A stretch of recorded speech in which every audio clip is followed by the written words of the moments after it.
Wednesday edition of the Sports Bash here on 97.3 ESPN, the free mobile app, which you can get in, of course, a variety of places, the Apple Store, Google Play, and, of course, we are broadcasting live on Facebook, YouTube, and Twitter. I'm your host, Mike Gill. What's going on, everybody? The Sports Bash on a Wednesday as we, last night that Phillies game, kind of a downer. You know, it's ironic that we had the discussion yesterday when it came to a rain delay with that game from 1977 that Josh claims he saw on ESPN Classics. Well, last night you got a rain delay in the game last night. Hardly a classic, although it started out in that direction. I mean, what a great pitching performance from Aaron Nola last night. But unfortunately, the rains came and he kind of had to get pushed out. And then the bullpen came in and all hell broke loose in the inning. After that, it was just a terrible situation for the Phillies where they were finally getting a really good performance from their starting pitcher, Aaron Nola, a guy who has obviously struggled somewhat over the season here. He's been up and down, but yesterday he really pitched well in the game, and unfortunately, it was not to be with the weather last night, and the Phillies lose that game to the Dodgers, and of course, Look, I can't take a lot from the game last night because of the fact of the rain delay. But that being said, as good as Nola was pitching, the Phillies offense was just overmatched all night last night. That was the takeaway from the game for me. The takeaway for me is, look, the Dodgers pitching, Scherzer, very good. Their bullpen, excellent. And in the game last night, they had a situation where they got into their bullpen, and their bullpen got the job done, and your bullpen did not. I know the Phillies have a bunch of guys missing. Bailey Fulcher's still out. Connor Brogdon's still out. A couple other guys are still out. It kind of magnified last night the two differences in the bullpen when you had to go to your bullpen, and it was J.D. Hammer who got the call, and Matt Moore who got the call, and Jones who got the call, and De Los Santos who got the call. That's a little different from what they brought into the game last night and absolutely shut down the Phillies offense. Max Scherzer was excellent in the 3 1/3 inning that he got before the rain. 6 strikeouts in 3 1/3. Nola was absolutely excellent with 4 innings and 7 strikeouts. It was some of the best stuff that he has had all season long, which was encouraging. But unfortunately, the Phillies' bats just were absolutely shut down. Segura was about the only guy who decided to show up last night. Harper 0 for 3, 3 strikeouts, really struggled in the game. Average drops under 300. Couple strikeouts for Torres, couple strikeouts for Jankowski, couple strikeouts for Real Muto. You know, that one inning that was the pivotal one came in, the 6th, I think it was, when the Dodgers scored 3 to make it 4-0. The Phillies had a chance to kind of get into the game. They have 2 on and the heart of the lineup up, and they can't get anything done. And that was when you were kind of like, all right, it's probably not your night. So a frustrating night for Phillies fans, but not one that I think you can take a lot of merit in on the one side, because who knows what that game would have looked like had Nola been able to stay in the game. And maybe, look, it's just one of those games where you could squeak one out, 1-0, scratch a run out here. But in a game that is 4-0 and then 5-0 with an absolute bomb by Muncy last night, it really kind of got away from them. So we'll see it back at it tonight. And a couple of observations on the game tonight a little bit later. But on this one last night, you know, the Phillies bullpen just ill-equipped to really compete in that game. And that's the big problem that this team has. They got good starting pitching yesterday. The rains came, and they had to turn things over. The problem that this team has consistently had is, you know, before the 8-game win streak, and this isn't to like pour salt in the wounds of the Phillies. They've played some good baseball. They lost a game last night. It happens. It's going to happen. And last night it did happen. But the games that you're going to lose, as to, yes, you can believe in them to win the division, but it's tough to believe in them in winning a World Series, quite frankly. And it's okay. We didn't expect this to be a World Series team. As fans, your ultimate goal is always I want to win the World Series. But rationally, this is not a World Series team. If they make the playoffs and win a round, I think you guys are probably pretty happy about that in retrospect. On the surface, yeah, you might be disappointed. You might be like, man, they're not going to win the World Series. But it's baby steps. You got to take the first step somewhere. And if this team can get into the playoffs, as we talked about the other day, if the Phillies make the playoffs, they are most likely going to be matched up with the Milwaukee Brewers. Now, if you get locked up in a series with the Milwaukee Brewers, how many people out there think you have no shot to win that series? Yeah, the Brewers are pretty good. They're 68-46. But that's not a team that offensively you're going to say, wow, they just keep coming at you. It's a good team. They have a very solid team. But keep in mind, their number one starter, Brandon Woodruff, it's not like you got, a Cy Young Award winner at the top of the rotation. Corbin Burns, Freddie Peralta, their pitching staff is very solid. But if you get locked up into a series with them, keep in mind, they are playing in the Central Division, which means what? Their schedule is a little different from your schedule. Now, the NL East is also not very good, but the Milwaukee Brewers have, 18 games against the Pirates. The Cubs have been atrocious. The Cardinals have been very average. So I think the Brewers, if you're the Phillies and you see the light at the end of the tunnel is if you win the East, you're probably going to play the Brewers. That's a matchup that you think you can win. So heads held high after last night, even though it was frustrating. And the same things kind of, their ugly heads kind of got involved. One, the bullpen, still a problem. But it is certainly the bullpen issues last night, I think, are different from the bullpen issues they typically have. Why is that? Well, one, the guys that pitched in the bullpen last night should not be here moving forward, right? These are guys that you would likely be seeing replaced at some point, right? You would think that Yavero, who pitched last night, he actually had an interesting night. He got Pujols struck him out. The one inning he pitched well, but the next inning he gave up the bomb. But he only gave up the one. The one they gave up the big home run. But last night I think puts into perspective where the Phillies bullpen, the problems come into play. Because Connor Brogdon, Bailey Falter, and the other guy, Coonrod, who hasn't pitched for a little while, those three arms are out. And you're going with Yovera and Jones and De Los Santos and J.D. Hammer. You're not going to see Damon Jones, Yovera, and those guys pitching in a playoff series. You're not going to see those guys pitching, hopefully, down the stretch. And if you do, you're not making the playoffs. And if you can get Sir Anthony Dominguez to come back here, right? Getting Sir Anthony Dominguez, if he comes back and gives you anything close to the guy that he had been when he was up here, what was that, 3 years ago? When Dominguez got here in 2018, a 2.95 ERA with 16 saves. The big number was 74 strikeouts in 58 innings.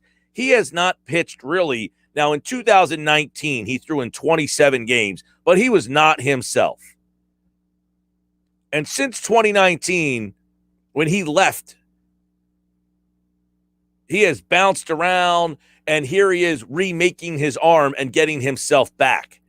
Now, he is anticipating returning to the team this season. Now, he has been pitching. The last I heard, he was pitching, and Frank talked about this yesterday. He was at Jersey Shore, right? He was at Jersey Shore, which is Lakewood. That game got rained out, and in the rain-out game, I think they decided to call him up. So he made 3 appearances while pitching for Jersey Shore. And in the game, in the rehab assignment, he had a 1-2-3 first inning with 2 strikeouts, topping out around 94 miles an hour. It was his first in-game appearance since he got hurt back in 2019. He had Tommy John surgery. So it looks like Dominguez is going to get sent to Reading, and they have a series coming up against the Akron Rubber Ducks. So you're going to get possibly some big-time bullpen help in the form of Sir Anthony Dominguez. There's another guy I think you can keep an eye on, and that is Hans Kraus, who pitched the other night. He was acquired in the Ann Kennedy-Kyle Gibson trade that sent Spencer Howard to the Texas Rangers. He made his debut on Friday for the Phillies, and he threw 5 scoreless innings against the Richmond Flying Squirrels. He gave up 2 hits. He had 3 walks. He struck out 5. He's got a 3.05 ERA in 14 minor league games this season.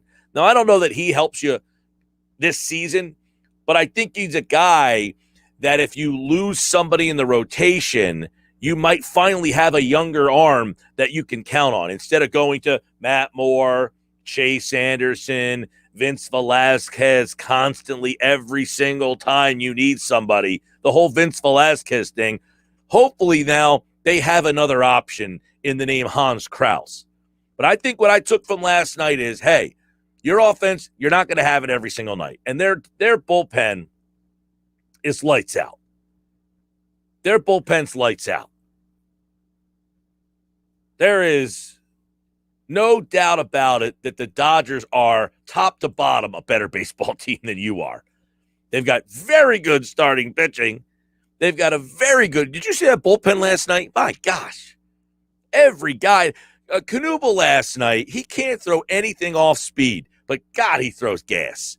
And I mean, he just – and it's like, you know, it's like you're talking to a 13-year-old pitcher. Hey, you got to throw something else. You just got to show him something different. It doesn't matter if you can get it over the plate. Just show that you have something else other than your fastball. That was what you were watching last night from him.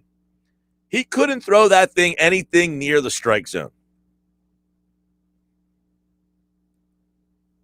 But, man, they got guys that come in and just fire gas. That's a really good bullpen, the Dodgers. Phillies, on the other hand, not so good. A J.D. Hammer, I mean, he's just a guy. Matt Moore looks like he's an accountant. Get him off the mound. His time is done. De Los Santos has no idea what he's doing up there. He is so on and off. He had 3 strikeouts, but he gives up 3 hits and a walk. He is the ultimate, like, man, I wish I had your talent, dude.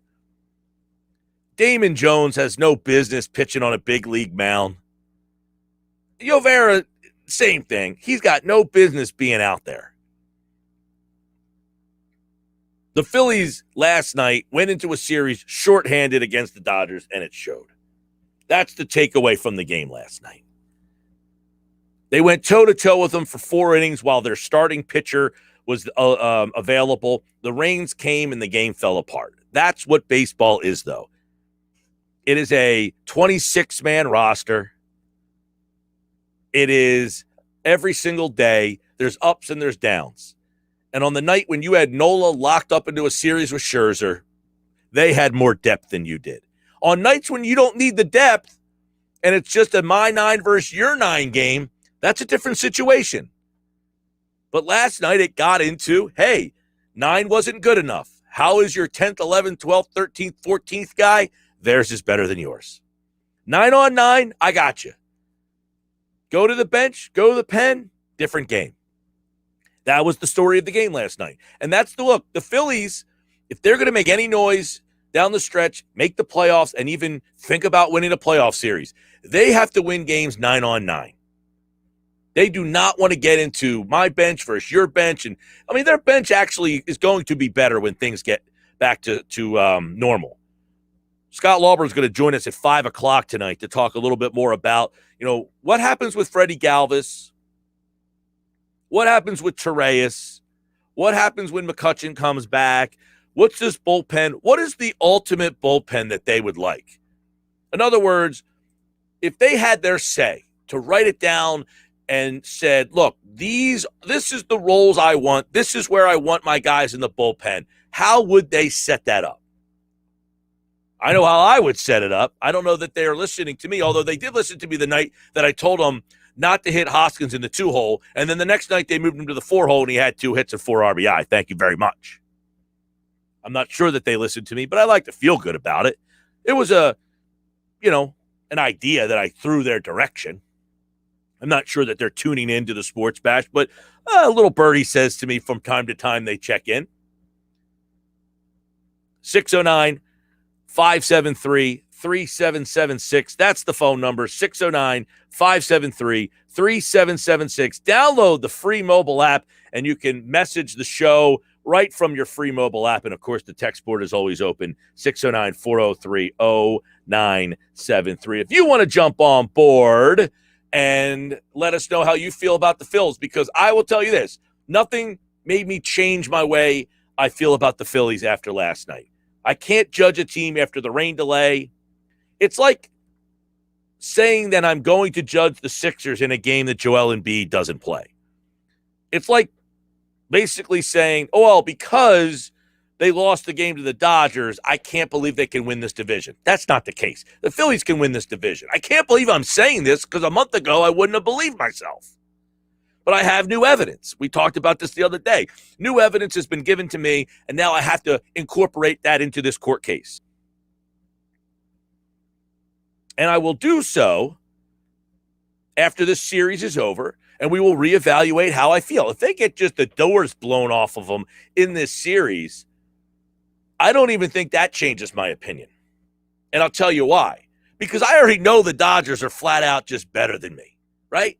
You know it, I know it, we all know it. We're not going in there, you shouldn't anyway, and having delusional thoughts that, hey, let's go in there and just sweep the Dodgers, although they are in your ballpark. You would like to get a win in your own ballpark. But it's not about beating the Dodgers. You know what's odd about this? Does anybody else agree with me here? The San Francisco Giants are by far the best team in baseball. It's not close. They're the only team in baseball over 70 wins. They have 72. The next closest comes in at 69, Tampa Bay. San Francisco, led by Gabe Kapler. You remember the guy you guys all ran out of town and I told you he wasn't the problem? Yeah, that guy, he's the manager. San Francisco is by far the best team in baseball. They're 4 games up on the Dodgers, and yet don't you feel way more concerned about the Dodgers than you do the Giants? But this isn't like regular season basketball. When you're really good in baseball. Yeah, there are times, like the Phillies in 2011, where the best team doesn't always win. That's baseball, and that's the situation here. I think the Dodgers are clearly the best team in baseball, and yet they are 4 games out in the West behind the San Francisco Giants. And that Giants team, I'm not saying they're not very good, but man, I look at that team and I wonder, what the heck has Kapler done? How much as a manager has he really evolved? Look, I don't think he was a great manager. I don't think he was a horrible manager. I don't think he was the problem. The Phillies just weren't very good. Now, they added Chris Bryant to their team. That's a big addition. Buster Posey, Brandon Belt, Brandon Crawford, Alex Dickerson, Yastrzemski. You know, it's not a team that is filled with MVP candidates. That team last night, the Dodgers, my God, every time someone come to the plate, I felt like, wait, wasn't this guy an MVP? Wasn't this guy really good? He's hitting 8th. Did you see that Dodger lineup last night? Holy mackerel. That's a good team. That's a really good team, man. They go at you. They got Bellinger hitting like in the 8-hole, a 7-hole last night. Bellinger, who, I mean, my God, you look at Bellinger from a couple of years ago, not even that far ago. Bellinger a couple of years ago hit 47 homers 2 years ago. He hit 305 with 47 homers. He was hitting 8th last night. Jeez. If you were watching the broadcast last night too, they brought it up. Like, what the heck was Washington thinking? Washington just decided, Trey Turner, we don't need him anymore. I get it. Washington's turning the page. He's 28 years old. Isn't he a guy that you want to build around? Instead, we'll just throw him in as part of the Scherzer deal? My God. That Dodger team is tough, man. They are tough. But I think the Phillies' goal should be to get to the playoffs and see how they stack up with a team like the Brewers. That's where they have to kind of take a look at this thing. I'm Mike Gill. This is the Sports Bash Live, 97.3 ESPN. Wednesday edition. I like the baseball conversation, but coming up on the other side, I have some Eagles thoughts to get into as they play tomorrow. It's brought to you today by Matt Blatt Kia. They want to get you approved today. Matt Blatt, 6211 Blackhorse Pike, Egg Harbor Township. Busy show today. Mike McGarry from the Press of Atlantic City. Jeff Mosher, football at 4. Jeff Kerr tonight at 5. And Scott Lauber at 5:25 with all the Phil's news you need right here. Don't forget, download the free mobile app in the Apple Store or Google Play and message us through the new free mobile app brought to you by First Bank of Sea Isle. The text board is open, 609-403-0973. Message us through the app. Text us through your phone.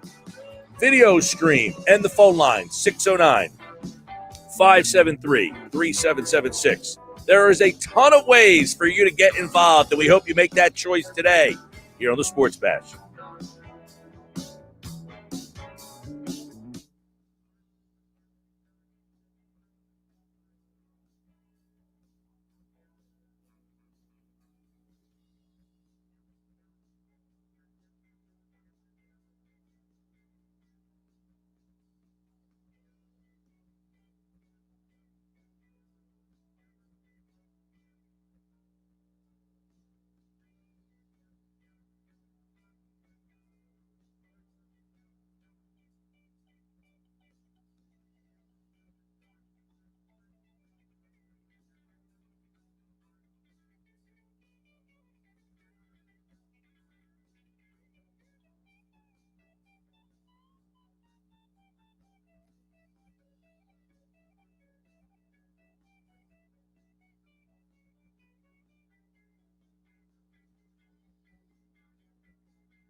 2:26, Mike McGarry joins me in about 14 minutes from now. I'm Mike Gill. This is the Sports Bash at Mike Gill Show. Download the free mobile app, Apple Store, Google Play. Listen to the Sports Bash on the go. Message us through the free mobile app. 609-403-0973. 609-403-0973. The phones are open as well. 609-573-3776. 609-573-3776. South Jersey, Delaware. Where are you? I want to get into the Eagles a little bit here. I have a lot of Eagles thoughts on my mind today for whatever reason. I think I have said quite boldly, if you will, that I think the Eagles will be better than many people give them credit for. I think this team actually has the possibility of being pretty good. If the quarterback is pretty good, the Eagles will be pretty good. They have the offensive line. They've got some interesting pass catchers. Just Dallas Goedert and Zach Ertz alone gives them two guys that teams can win with. I don't want to put a lot of pressure. I don't care about putting the pressure on them, but I'm saying in terms of it's tough to put a lot of pressure on a rookie wide receiver, but I think this is one that can handle the pressure. A lot of this is going to come down to the quarterback. Can Jalen Hurts basically handle his role? I don't think his role is to win games. It's just not to lose it for them.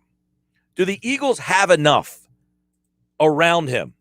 If their offensive line, as we've been saying, is equipped, this team will be fine. The more that I think about this defense, the more that I like. Jonathan Gannon, to me, is a very smart guy with a scheme that really is going to work for the talent that he has assembled here. I think they have a very good defensive front.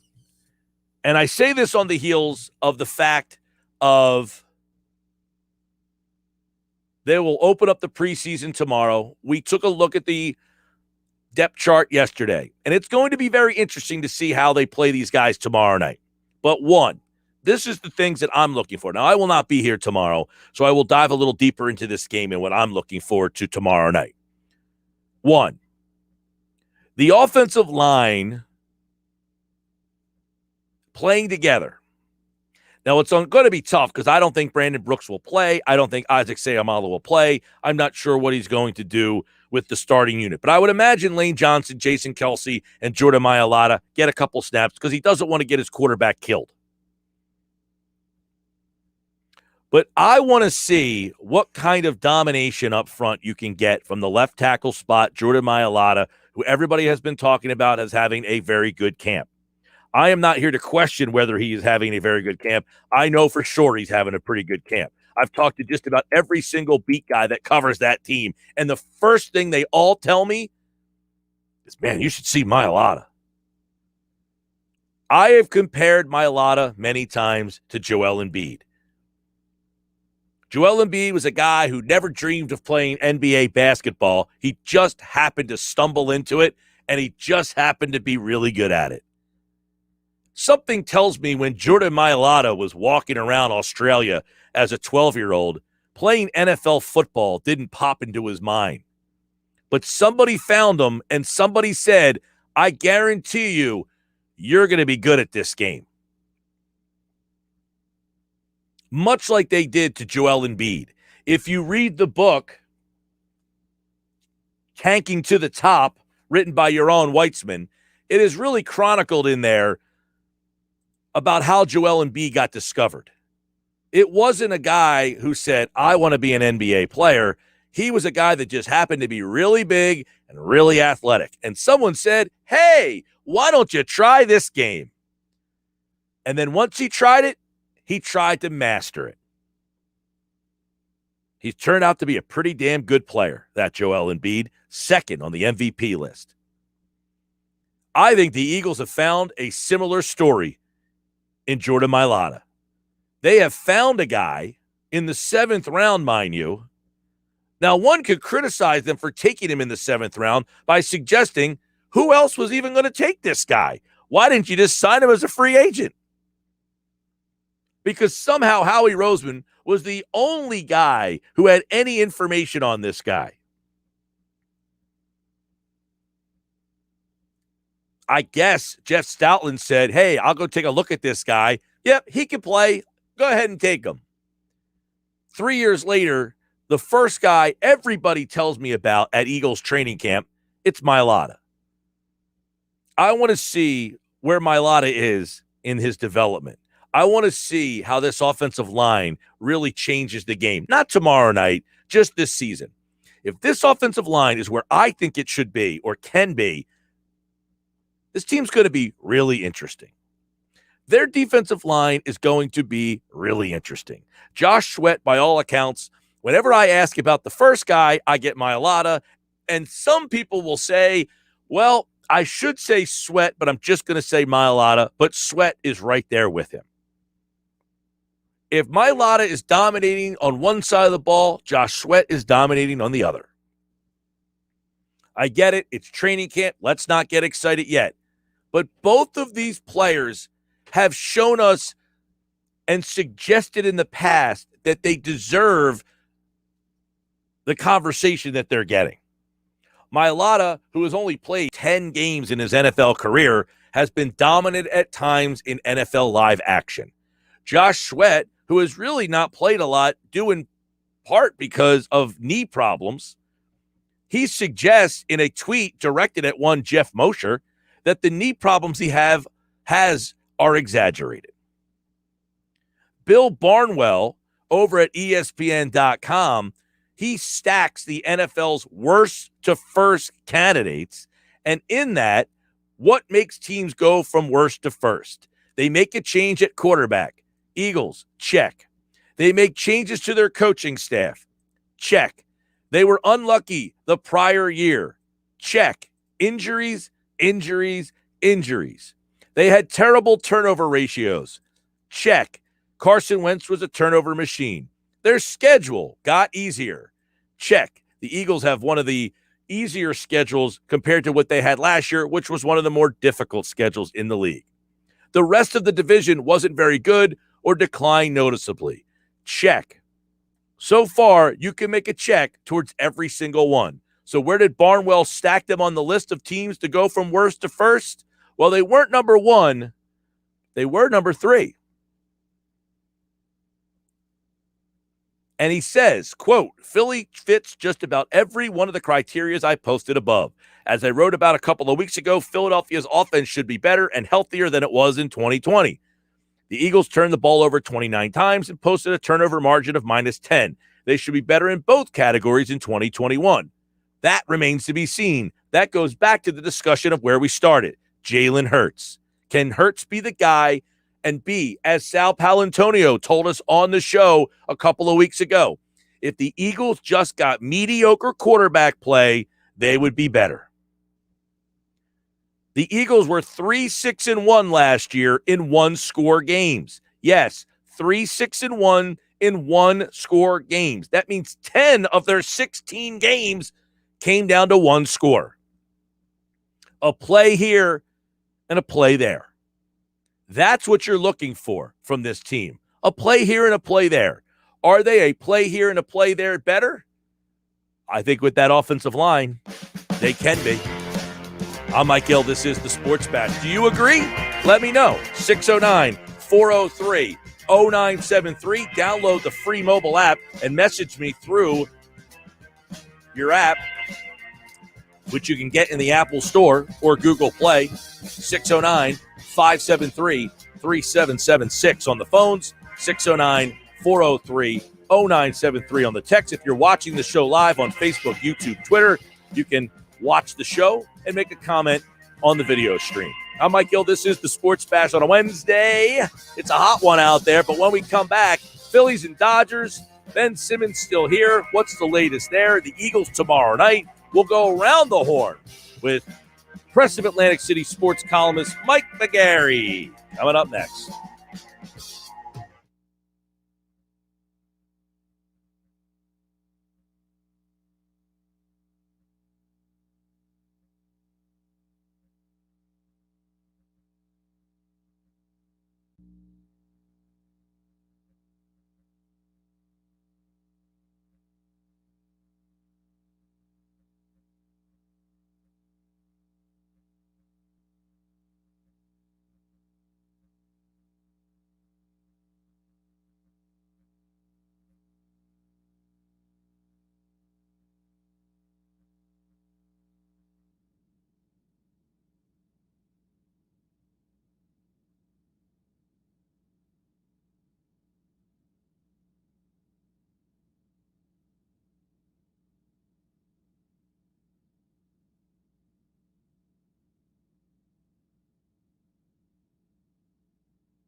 It was a rough night at the ballpark last night. Obviously, the rain delay factored into that game last night. Did it really, though? Probably not. I think you saw the better team won that game. But why did they win? We'll get into that. Ben Simmons doesn't want to be here.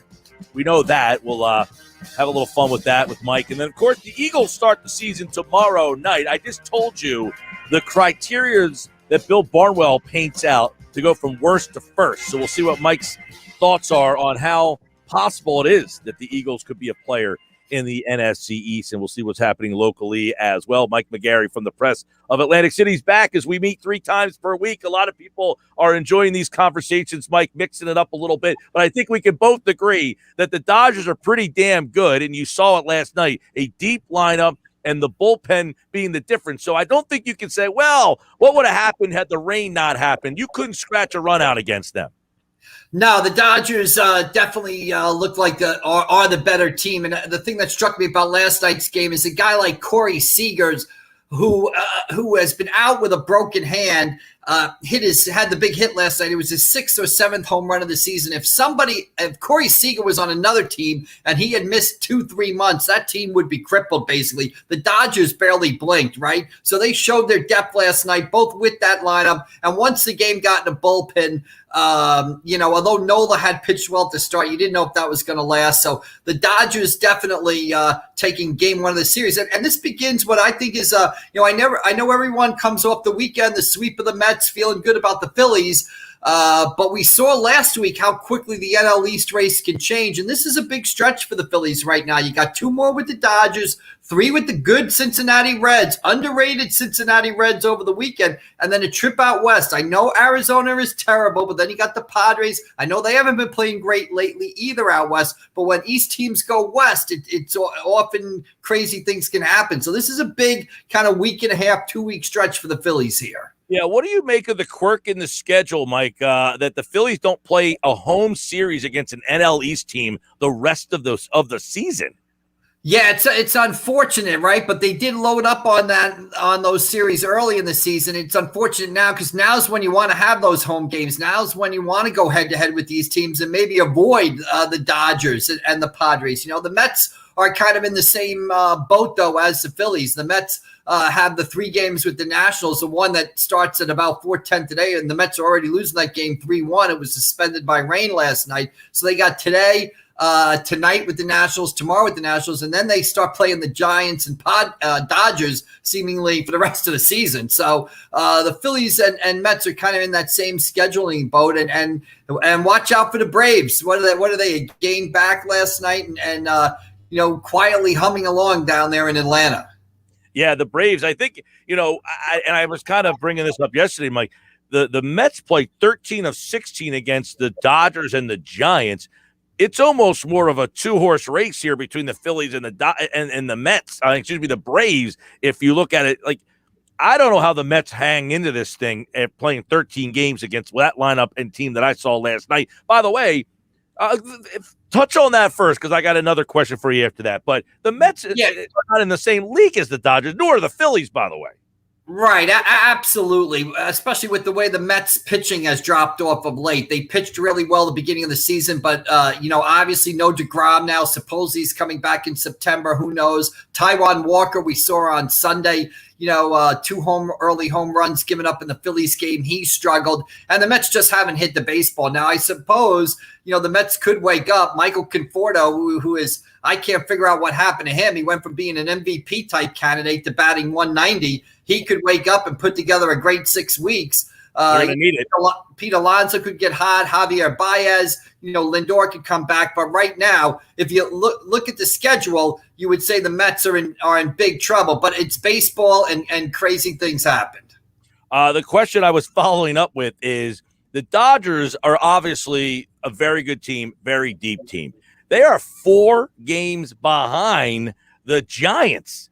The Giants are by far, record-wise, the best team in baseball. Do you put the Dodgers ahead of the Giants, or are the Giants definitively, for you, the best team in baseball?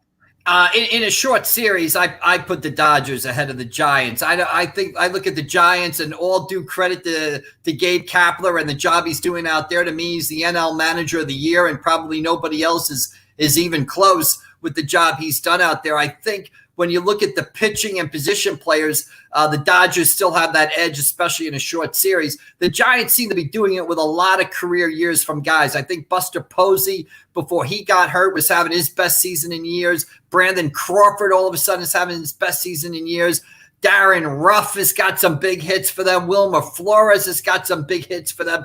Credit to Kapler. He's sort of juggling all these pieces and getting the most out of everybody. But if you're talking about sheer talent, it's, Corey Seager, it's the Dodgers. Corey Seager at short, Trey Turner at second.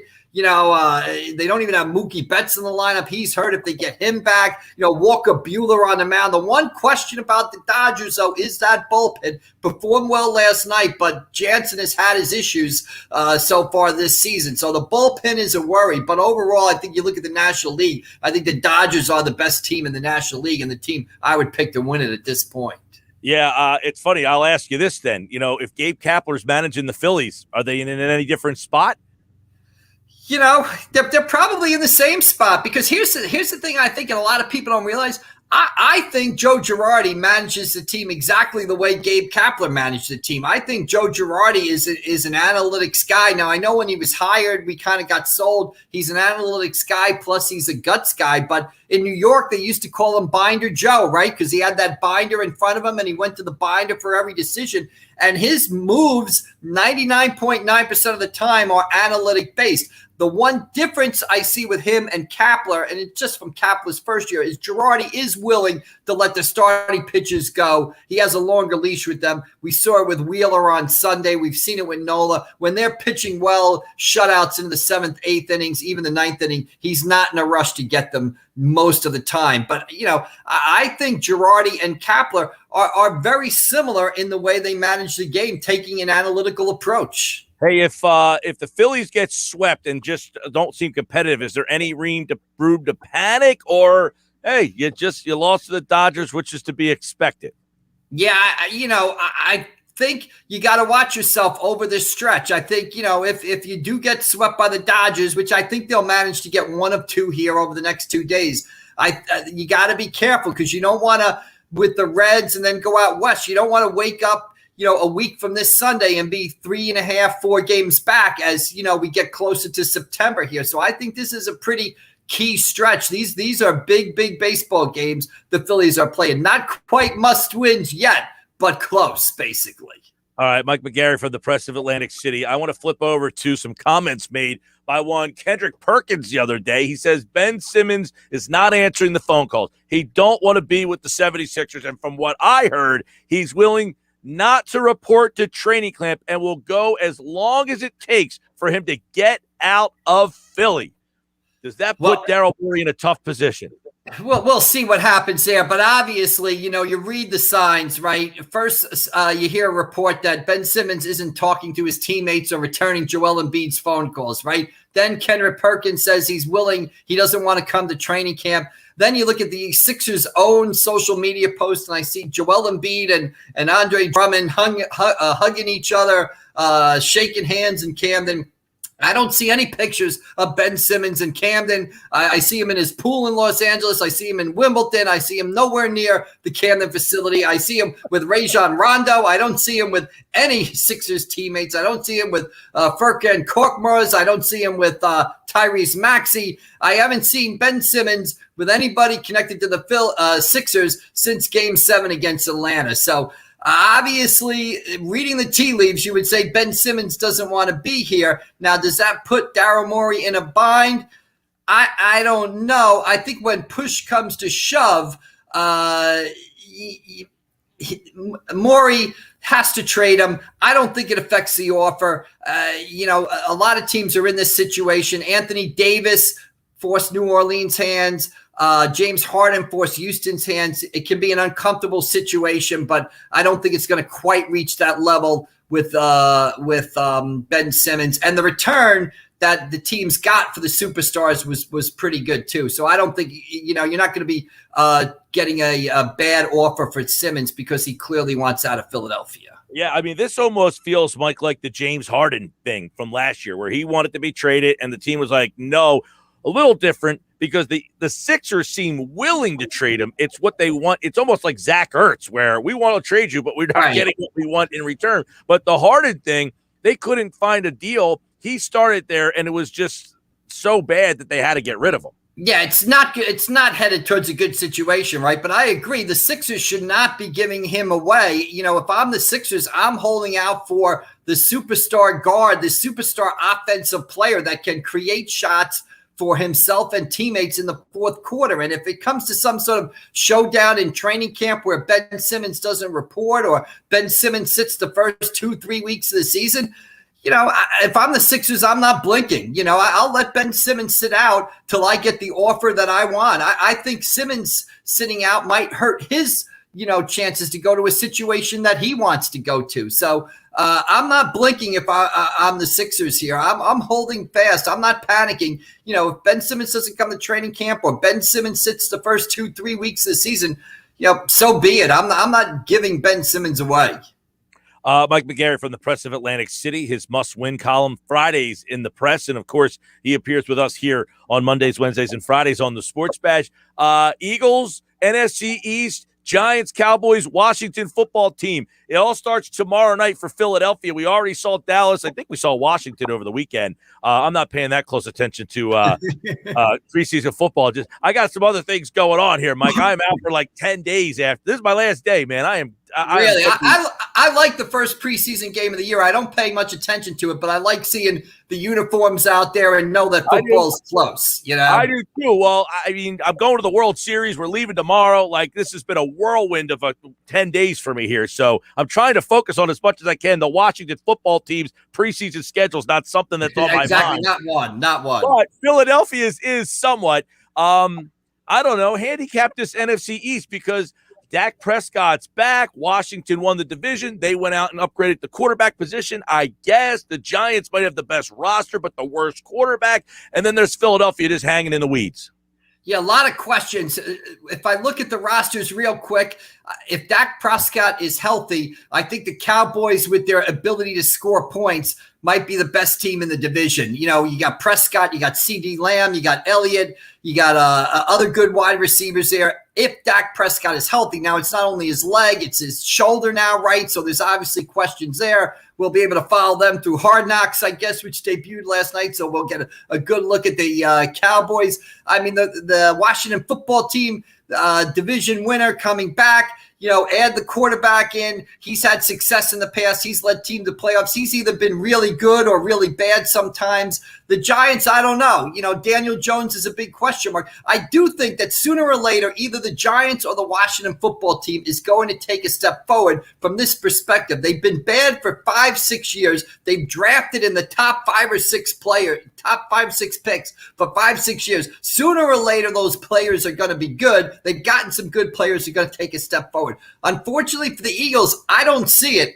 To me, optimistic, 6 wins this season. I don't see who are your playmakers. I don't see any playmakers on the offensive side of the ball. And I see an aging defensive line. Aging secondary. I mean, I don't see any playmakers, and I don't see you going from 4 wins to 9 or 10 wins. So I think 6 wins for Eagles. Maybe if I'm feeling good and charitable towards my Eagles friends, which I don't often do, by the way, I might give you 7. But, I think I'm being charitable by giving you 6 because my gut says 4 or 5. Somewhere there's a groan in Cape May County, I feel. Exactly. From the Press of Atlantic City. I mean, look, Smith is an unknown. It all comes down to what Hurts is. Who knows? I mean, is he a grinder? Is he just a winner? Is he a guy that can actually play? That remains to be seen. Their offensive line's pretty good if they can stay healthy. And normally if you have a good offensive line, a good defensive line, you're a pretty good team. Absolutely, but my response to everybody who tells me that, including you, is the offensive line is not staying healthy. They haven't been healthy for 3 years, so why would they be healthy now? I mean, I don't see Lane Johnson. If he can play all 17 games, great. If Kelsey lasts all 17 games, great. If Brandon, I always confuse whether it's Graham or Brooks on the offensive line. If he can stay healthy, great. But they haven't done it in the past. They haven't really done it since the Super Bowl year, which is 4 years ago now. They're older. Why would they do it this here, basically. Oh, you're right. If they're not healthy, they're back to square one. If they're healthy, which is a huge if, they may be able to compete. Mike McGarry from the Press of Atlantic City, always good stuff. At AC Press McGarry, his must-win column appears in Friday's edition of the Press of Atlantic City. All right, Mike, take care. All right, good luck out there in the World Series to you and the guys out there. Good luck. Thank you, brother. All right, appreciate see it. you later. There's Mike McGarry from the Press of Atlantic City. Well, we leave tomorrow. Our first game Saturday. Somebody tweeted me how they could follow it. I will tweet out a link when I get it. There will be video of the games, and I'm going to see if I can embed that video on our website, 973ESPN.com, for all the people out there who want to follow along. Thank you so much.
All right, hour two of the Sports Bash Live, 97.3 ESPN. The free mobile app. You can download the app at the Apple Store, Google Play. Message us through the app.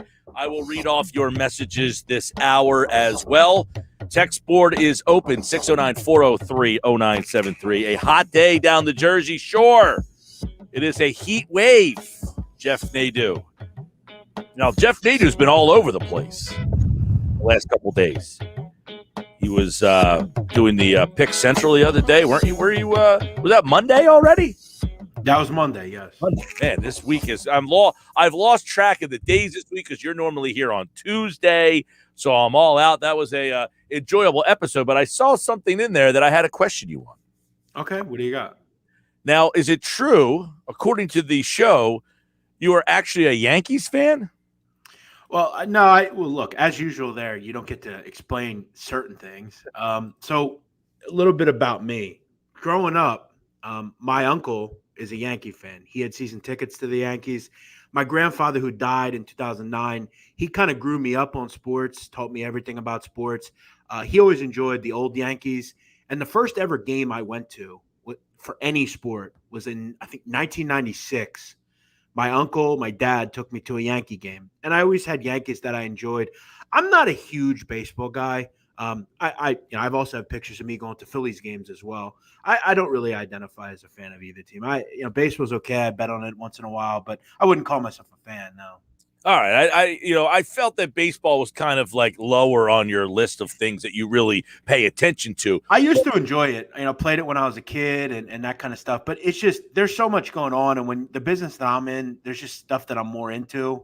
Personally. Now, do you like to bet? Would you get in on Bryce Harper or Zach Wheeler right now for the individual awards?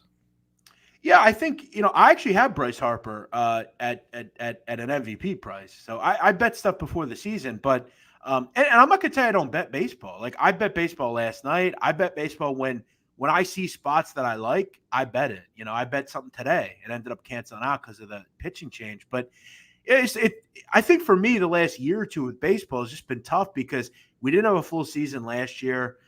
This year we had the Euro Cup that I was just a little bit more interested in, and it's just not been something I fully concentrated on. Now, speaking of bets, I know, I think anyway, that you were heavy on the Sixers on Monday. That was a gimme, eh? I was. I loved that pick. I was waiting for a line to come out to bet it. I think their roster is really good, and I think Dallas is the worst roster in the Summer League. Yeah. It's just a terrible roster. I really like the Sixers. I like that Summer League team. There's a lot of NBA players on it. There's a lot of kids that I think are just going to eat up the competition, and their depth's actually quite good as well. I mean, when you're looking at guys like Petrushev and Basie didn't even play, I don't think Springer shot the ball particularly well. So I think there's a lot of room for improvement there. I'll tell you right now, you can actually bet this at FanDuel and some of the books, 8.5 to 1 on the Sixers to win the Summer League. I think it's a pretty solid bet, and that's what's scary about the Sixers. They have a good basketball team now. If they can kind of retain pretty much everyone, it's a young team as well. So, yeah, this is interesting because in the last couple of days, now I would love to hear, now you can't use any foul language because it might anger you, when you saw the latest Ben Simmons video for all the public to see the other day. What was Jeff Nadeau's reaction? I don't really have any reaction anymore to that. I've seen it before. I don't care. I couldn't care less. I mean, now, what if there's a video of him shooting free throws? Yeah, but we see. Keith Pompey is notorious for tweeting that out before every game, and it's like, well, cool. Right, Keith, but I'm saying, at least, this is my problem with it, and I don't hate Simmons. All right, but here's the problem I have with the video. This is what bothers me. I see you making that shot all the time, right? And then never utilizing it. So now you're wasting my time. Now you're wasting your time because you've now put in however much hard work into that shot, and we never see the fruits of your labor. I don't think you can't make that shot. It's that you won't take that shot. It's also that pisses me off. It's almost like having a job, Mike, and you don't do anything all day, but when your boss walks in, you start working and acting like you're doing something. I think that's what he's doing. He's showing people that he's working. But this is the same guy that, I think he cares a lot about what the fans think, ultimately. I think he's a pretty sensitive guy. I'm a sensitive guy. I admit that. And I do care what people think a lot of the time. But I think he definitely cares what people think. I think he wants out of here. I think he's tired. You're an expert in that field, you're saying. Yeah, I mean, I try to get better at it, but he's a guy that's obviously very high profile, and I think he's a little soft to me. Oh, I agree with that. Look, he is his own worst enemy, and for him to come out, say I don't think he has come out. First off, he hasn't said anything. He apparently he's not answering the calls, but I got to take what Kendrick Perkins said the other day with some sort of validity that this guy does not want to be back here anymore, and it's almost like, not that. Look, if you don't want to be here, you don't want to be here. But to go through those channels to put that out there, I think is weak sauce. Well, I mean, that's him. That's what he does. It was this. It's funny too. Like when he was in that pool or whatever, like the whirlpool or whatever. I guess it was some kind of pool. People called him out for it. Like, why aren't you doing stuff? And he was in the gym the next day, and he's talking about how great he is doing stuff. And he goes, "See, I'm not in the pool anymore." And he's like trying to kind of come at people for calling him out for it. But yeah, it's the whole. And look, again, I'm not a Ben Simmons hater. I appreciate watching the guy play. That's all it is. But he is his own worst enemy. I go back to that. And it's him getting questioned on, why don't you shoot?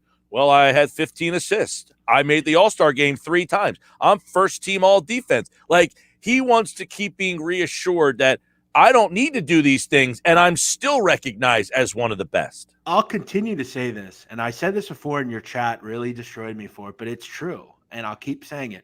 He is Andre Iguodala. That's what he is. He needs to be on a team where he can kind of be a part of something, where he has to do too much here some of the time. And I don't think he can handle it. He needs to go to a team where he doesn't. I agree with that. I think that you're hitting on it there. That's like, but I value Andre Iguodala. Yeah, so same.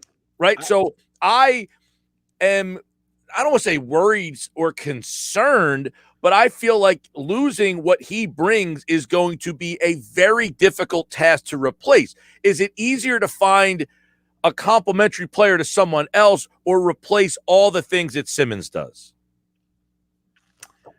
Listen, if he goes to Portland, I think he'll probably have the same problems because he has to be kind of the mainstay there probably as well, or at least one of them. He needs to go to, I think, a team that has guys that can do more than he can. The only player that could really do something here every game was Joel Embiid, and he's not the guard at the end of the game. You need the ball in the hands of. It's just a bad situation. Yeah, you got to get him out. I don't care where he's. Simmons is not the best player on the team that wins the championship. I think we all can agree on that. You're not winning the championship because he's your best player. If I hear one more person bring up Magic Johnson around him, like stop. They're not even close. Okay. Well, the fact that he's working out with Rondo, isn't that somewhat? Oh yeah, that's a great guy to learn about how to shoot from. Great one. Well, Rondo was one of the worst shooters, and he's turned himself into a decent shooter. Yeah, but it's like, shouldn't you go to like Reggie Miller or like Kyle Korver or Ray Allen or something? That might be who you want to work out with. Well, at least my point is at least he's admitting that, hey, this guy has a problem and so too do I. Let's work on this thing together. Yeah. Well, that's the focus that I take in this thing. When the best shooter in the room is probably the trainer, you probably want to pick someone else. All right, Jeff Nadeau. I'm going to talk about football because the Eagles play tomorrow night. Yes. And, there's not a lot of expectations. I have been one that has boldly said, I think this team will be better than most people think. Now, all of that comes down to the health of the offensive line and the defensive line for me. If they can stay healthy, my expectations are good. If those two are having injury issues like they did the last couple of years on that offensive line, then I think they struggle. Yeah, it's pretty simple, and I'm just going to hope that what you just said comes to fruition. And I love Hurts. I love everything he's saying. I think he's an electric player. I think he's going to be great. Offensive line, I think if they're healthy, I think you're hard-pressed to find 4 or 5 groups better than them. There's a really good group on that line, especially now that Mailata has really reinforced the left side, or at least we hope. He's a mammoth individual. I think he's going to be fun to watch. Offense are going to score points. I think defense is where I'm a little bit more excited than I think I've been in the past. I hated Jim Schwartz. I hated that sticks defense. It sucked. I'm so excited to see a team not in that. And that's why I'm excited for tomorrow night, even if we only get, a couple of plays with starters in them. I love Slay. You finally have a kid on the other side that can kind of complement what he does. I like some of their young talent in the secondary. I like Kayvon Wallace a lot. I think linebacker-wise, I'm pretty excited about what they do. And the front seven, I've heard really good things about Josh Sweat. I've heard really good things about a lot of guys on the defensive end. One other thought, we see this every year with the Eagles. They've got this superstar in camp that's going to be incredible. When the Eagles drafted Quez Watkins, he comes out of Southern Miss, played under a pretty good offense there. Nick Mullins was his quarterback at one point. He's a really water bug, tough receiver. The kid's small, but he's fast. He's quick. That scat back type out of the backfield. I'm excited about what he can do as well, and I've heard he's killed it at training camp. Yeah, everybody that I've kind of talked to, they bring up three names universally: Mailata, Sweat, and then Watkins is another one. McPherson has been another guy that people have been impressed by, but like you said, they don't. It's good that they don't have to press McPherson into playing time right off the bat because they got Nelson. I think adding Nelson made this team a lot more competitive. I'll tell you a guy that I'm going to have my eye on tomorrow night that I'm going to watch is this kid Jacoby Stevens out of LSU. I think he's going to get a lot of time tomorrow. I loved him at LSU. He's kind of that hybrid linebacker safety that just made some plays that I really raised my eyebrow about. And I'm just, whoa, this kid's impressive. Then they bring him in. I'm interested to kind of see where he slots in because he's kind of that new age safety linebacker hybrid. Well, you might see a lot of him because, as you mentioned, Kayvon Wallace, he's now injured with a groin problem, and McLeod is still not ready to go. I think Marcus Epps and Adams, who they brought over from Tampa Bay, and Stevens, those guys are going to get a lot of reps at that safety spot. The first two games for this team generally aren't that interesting, but I think this year it is interesting because I want to see what Kenneth Gainwell has. I want to see what, Huntley and some of these running backs have. Can they get some depth at offensive line? Because their front five is really good. And I want to see if some of these guys have taken the next step and can be competent backups. And we can get some – Davion Taylor. I mean, he's a third-round pick last year. What's he have? Hurt, man. Yeah, he's hurt. That's right. He's a guy that I'm glad you brought him up, which is he was another guy on the list of, man, this Taylor is standing out at camp. In fact, there was some talk when I was talking to people up there earlier that thought, man, he was the surprise of the camp, that they had no expectations for him to contribute and that was changing because of the way Jonathan Gannon was using him, like the way that they were going to try to use him. And then he goes and gets hurt. So you wonder what that means or what that's going to do for him. But, hey, their defensive front with Sweat, Cox, Hargrave, Kerrigan, and Graham, I didn't even include Barnett because I'm not a big Barnett guy, but that's 5 or 6 guys that can be around the quarterback. They usually don't do this, but they made some terrific signings this offseason. I really did. Steven Nelson, Kerrigan. I mean, they made some really good moves, just solid moves that are going to help their team. One other thing I wanted to ask, Zach Ertz, still listed on the depth chart, number one. I don't know if it's about respect or what, but do they maybe just say, you know what, he's here. He's probably not going anywhere. Why don't we utilize this guy? Maybe he can have one of those renaissance seasons. Oh, I agree. Plays himself into a contract. I think that, here's the thing. Their wide receiver room is so unproven. I think you're going to see a lot of Smith. We'll see what happens with Rieger. But it's not like they have to have Fulgham or Greg Ward on the field for every formation, which means, hey, let's go double tight. Let's put Ertz in the slot. Let's put Goddard in the slot. I think you're going to see, and from what I understand, Hurts has been really connecting well with both of the tight ends. Now, he struggled with the receivers for whatever reason, but that a lot of his throws have been very accurate and bulk to the tight end. So, hey, you get that look where you get the Gronkowski, Hernandez, dual tight end thing. And I think Sirianni, Peterson, he was a leader of guys. He was the leader. He was not a very bright, brilliant offensive mind. I did not like his offense all that much. Yeah, look, with Zach Ertz, hungry dogs run faster, as they say. He's a hungry dog this year. He's got something to prove. By the way, did I see Markin Michel's back on this depth chart? Yes, he is. He got signed yesterday. Is that a blast from the past? What the hell? He got signed yesterday. Yep. Eagle, but he's like a Paul Turner type, one of those Eagle kind of guys you remember. Yeah, you know who else is back? Blake Countess for the third. I did see that out of Michigan. How about that? Yeah.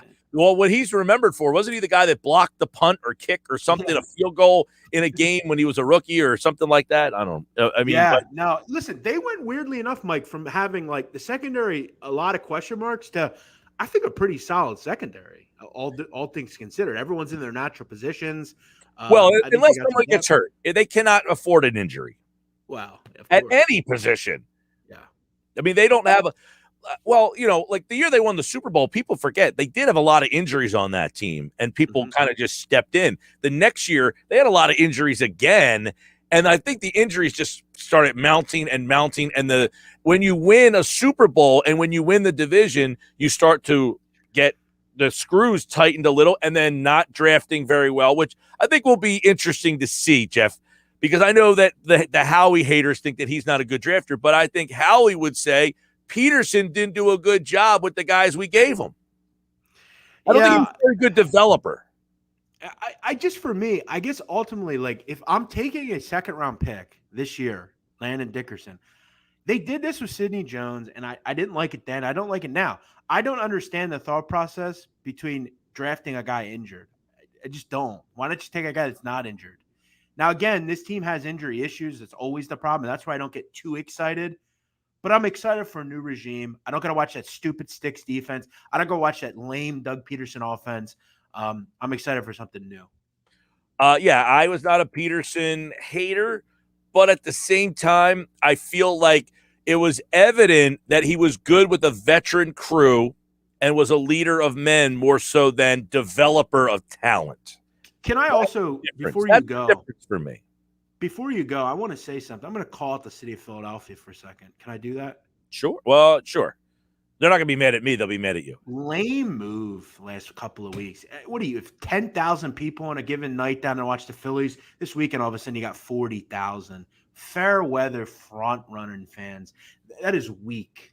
Oh, well, that I've been there all the time. I've been saying that for years, that the Philadelphia is not a baseball town. They're only there when the things are good. That's why you love Eagle fans, because they're there always. I was going to say, conversely, 26,000 went to watch them practice the other night.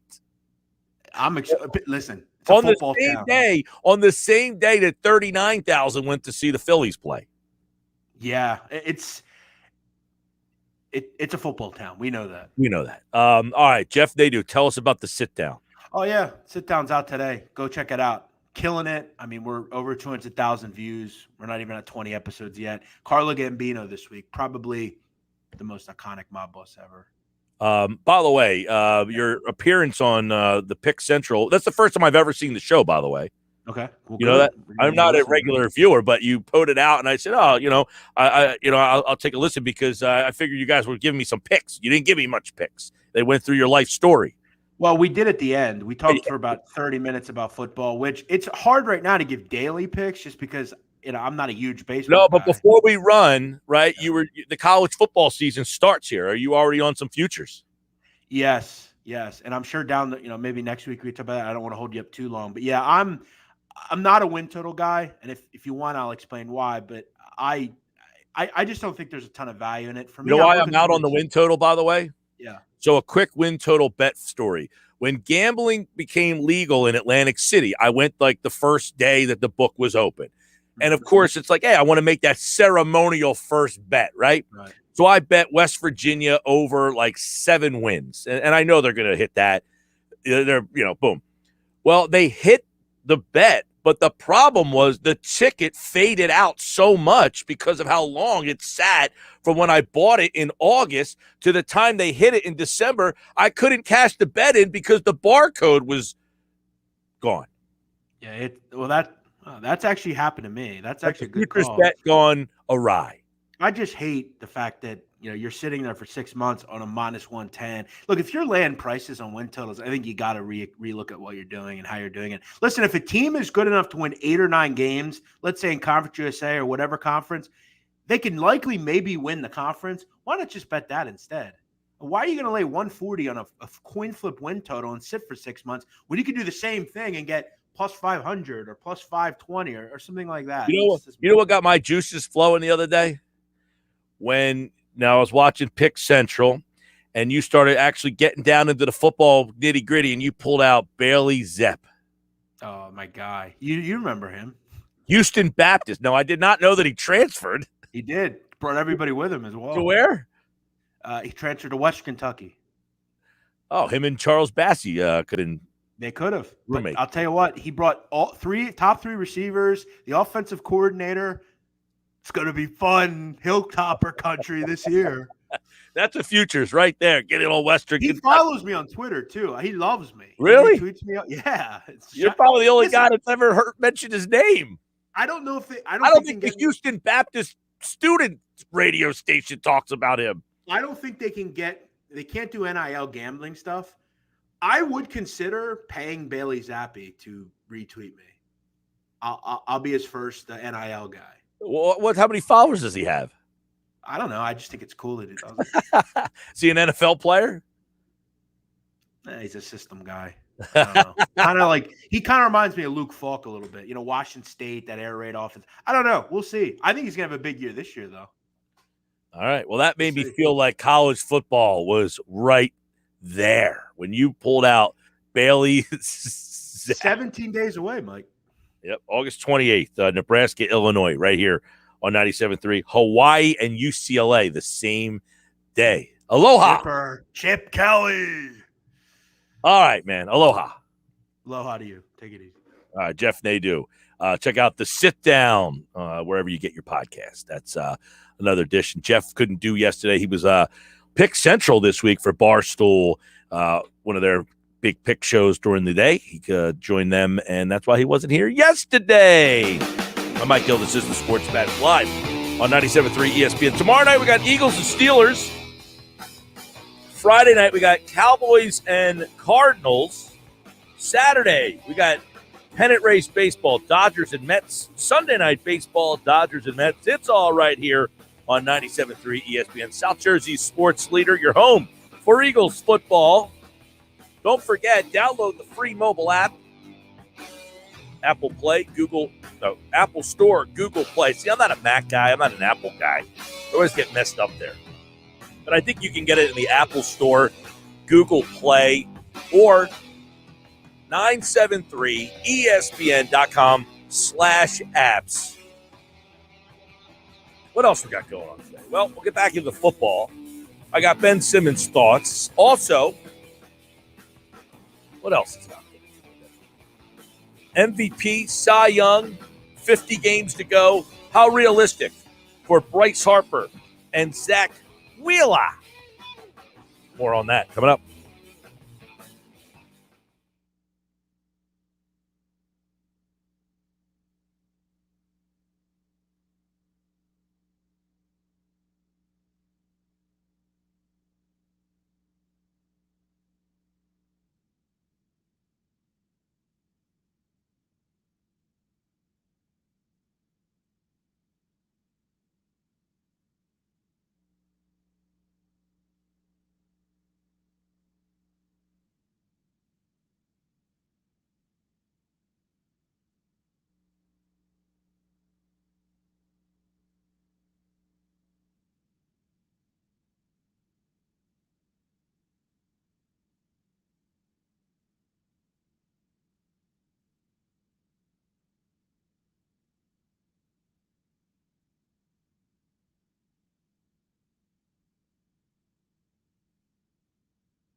Over on the text board as we come back here, Mike, I agree with you wholeheartedly that the Eagles have had issues developing talent and teaching other than Stoutland. Also, scheming around players' strength versus forcing a system on players where it isn't a fit. Chip, Doug, Schwartz. This new regime so far seems just the opposite. Good text. Let's address them all. I agree. While I thought Peterson was a good leader of men, I think they don't win the Super Bowl without Doug Peterson. What do I mean by that? I think Peterson made this team believe that they could win a Super Bowl. They had a very, they got this whole underdog mentality, and he allowed them to have this very underdog mentality and kind of ran with it. So I give Doug a lot of credit for that portion of, look, the team takes on the personality of the coach. And I think the team to win the Super Bowl needed the personality of the coach. He had the perfect personality for that team. But that team was different the very next year. And that team was different by far the year after that. Yeah, they got him back to a playoff. They got him back to a division title. He did. And he should be commended for that. But as the older players started to get, older, I don't think he did a very good job with what was left over. He did not develop the younger players. Give me a young player that he helped develop. He doesn't exist. The younger players on this team just did not get any better. And, of course, the blame then went to Howie Roseman, which, fine, we can blame Howie Roseman for saying they haven't drafted well enough, because they haven't. But why haven't they drafted well enough? I think we're about to find out. I think we're about to find out whether or not the talent on this team was not good because they stink, or the talent on this team was not good because they weren't developed. Can Josh Sweat play? We're going to find out. Because before, he was a part-time player. Can Jalen Reagor play? Can J.J. Arcega-Whiteside? Now, they're all not going to be able to miraculously beginning to play. Right? All of a sudden, the whole group of draft picks that have struggled, they're not all of a sudden going to be able to start lighting it up and become Pro Bowlers. But if a handful of them help you out, the text message is right. Jeff Stoutland's crew, those aren't the guys we're questioning. Stoutland did a great job, and it shows you the importance of being able to develop young talent. Jeff Stoutland developed young guys like Jordan Mailata, Isaac Seumalo. Obviously, Nate Herbig and Jack Driscoll last year had their struggles, but individually, they had their moments as well. All of those situations, Jeff Stoutland did a good job in getting the best out of. But on the other side of the ball, they have not developed a corner on their own in the entire time Doug Peterson was there. Every corner they had to pretty much go out and get, or was handed to them. Ronald Darby, they had to go get. And by the way, Darby was worse here than he was in Buffalo. They have not been able to draft a safety. They have not been able to draft a corner. And is that because they haven't been able to draft them, or that they not have the coaching staff to develop them? I think it'll be interesting to see. I'm not going to sit here and tell you that all the guys that Howie Roseman drafted are good players. No, some of them can't play. But for the most part, most people think that all of them can't play. And I'm not sure that's the case. Look, Dallas Goedert's a good player. But did Doug Peterson utilize him the best way he could? And that's not to say that he's going to become an all-pro all of a sudden, but he might be a Pro Bowler. You might have a Pro Bowl player. And look, Goddard was pretty good with Doug Peterson. Also, how are they going to use Zach Ertz? Ertz was really good under Doug Peterson. Maybe Peterson was really good at utilizing the tight ends. Is Nick Sirianni going to be as good at utilizing the tight ends? We'll find out. I think one area that definitively you will be better is the production you get from your wide receivers. I don't think that Doug Peterson did a very good job at developing the wide receivers. I don't think his offense was very good for wide receivers. I don't think he did a good job at developing wide receivers. And I think the last couple of years, you go back to the team that won the Super Bowl. They won that Super Bowl because they had two veteran receivers that really did a good job. Alshon Jeffrey, Torrey Smith, and Nelson Aguilar. And they moved Aguilar into the slot, and they kept him there, and Aguilar answered the bell. He did a really good job as the slot guy that year. Well, after that, once they moved him to the outside and moved him all around, that changed the dynamics. A lot to dive into today on this show. Looking forward to the game tomorrow night. That's a 7:30 start. Now, I don't know that I'm going to be able to watch that game tomorrow. I just thought about that. I'm going to be out of the area. I guess I'll be able to watch it, on YouTube TV? I'll have to have my YouTube TV plugged in, and I'll be able to kind of check in on that. I also look forward tomorrow night this. I told you earlier, Bill Barnwell over at ESPN.com ranked the teams that have a chance from going to worst to first. And on that list, Philadelphia is number 3. So he says Jacksonville, which I think is a little – I don't think Jacksonville's winning the AFC South. So I already don't like his list. I do like San Francisco as his number 2 team. And Philadelphia as number 3. And part of it is, he says the best argument for the Eagles is that the competition isn't likely to be any good. In a year in which just about everything went wrong for the organization, they still came within 2.5 games of winning the NFC East. They actually finished with the 11th toughest schedule in the league last year. And this year, they are expected to have the 6th easiest schedule in football. So there's 2 things there. They had everything go wrong last year and still were within an arm's length of competing in this division. It shows you that division is up for grabs. And 2, they had one of the most difficult schedules in football last year with all of those injuries. But I think the thing that stands out the most is that 3-6-1 record that in 1-score games. 10 games they played last year were 1-score games. That is pretty big. If you could just turn that frown upside down a couple of extra times, they will be in play in the division.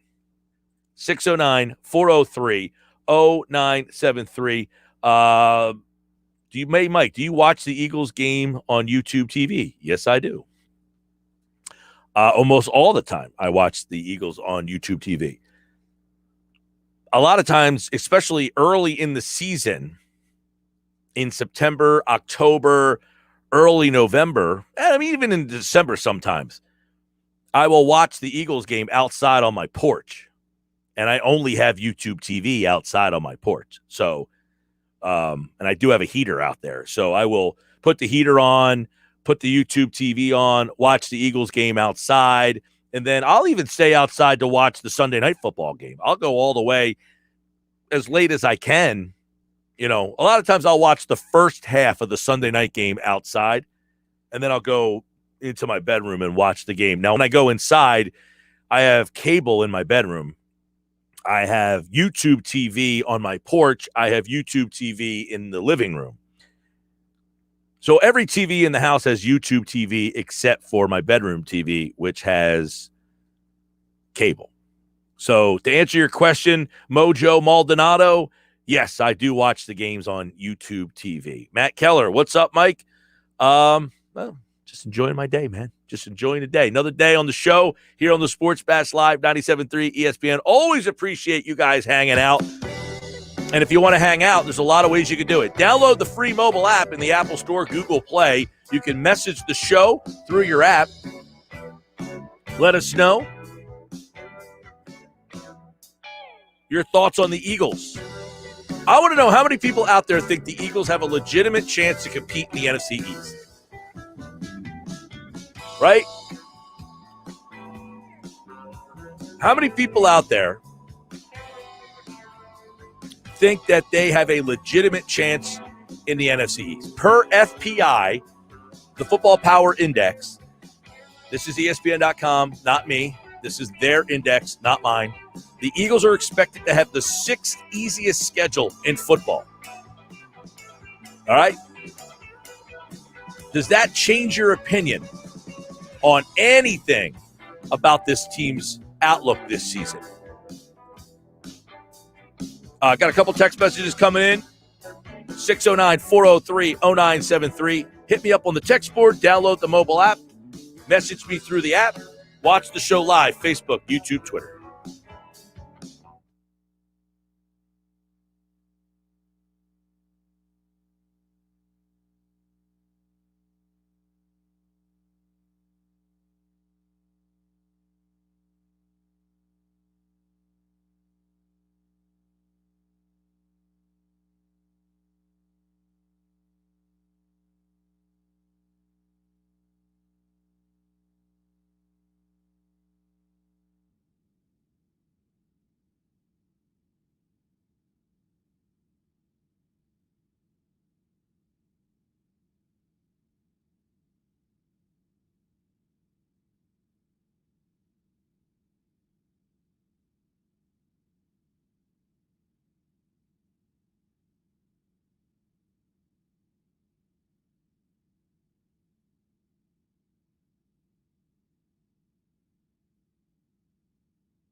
So as I read off your text messages, your messages from the app and on the video stream, 609-403-0973, 609-403-0973 text board.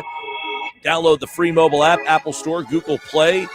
Hit the message us button. You can message us while you're listening to the show on the live stream.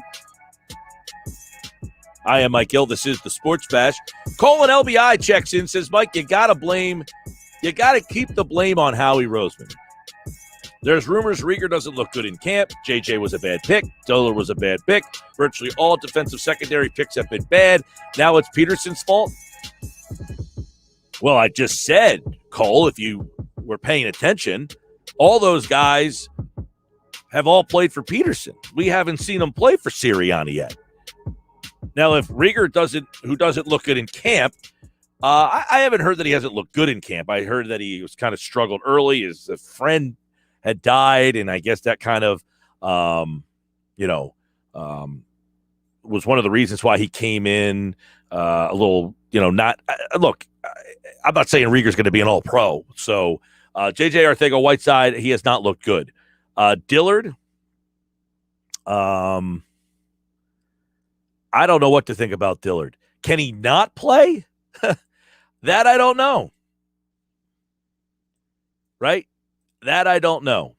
But if Dillard doesn't start, does that make him a bust? We'll see. If they can trade him to get something else, that whole situation's a little murky. But Dillard is a guy who I think is ultimately going to end up being labeled as a bust just because of the nature of the fact that he's not going to play, because he's not going to get starting snaps. You can't have a guy who was a first-round pick and be a backup and then all of a sudden say, hey, he's a bust or he's not a bust. I think teams will call for him, so you'll end up getting possibly something for Dillard. I think they're going to make a trade with somebody in the offensive line. They've got Landon Dickerson here. They've got Driscoll here. They got Herbig here. They've got Pryor here. They got Driscoll here. They've got a bunch of guys who other teams are going to want. So they have that going for them, right? They have that going for them. They have the ability to make a trade because a lot of teams in this league would love to have an offensive line that the Eagles do and the depth on the offensive line that the Eagles do. So if I think one of the things here is that they can probably look for an area to upgrade and utilize the offensive line to do so. They can use Dillard or one of those guys and, see what happens. See what they can get in return. I'm not saying they're going to get a player in return. You're going to look for probably a draft choice and add to the draft capital and take it up with, one of those teams and see if you can get can you get a third-round pick for Dillard? Can you get a second-round pick for Dillard? Does somebody else value Dillard enough that you're like, hey, we'll give you a second-round pick to get Andre Dillard? I'm not really sure about that.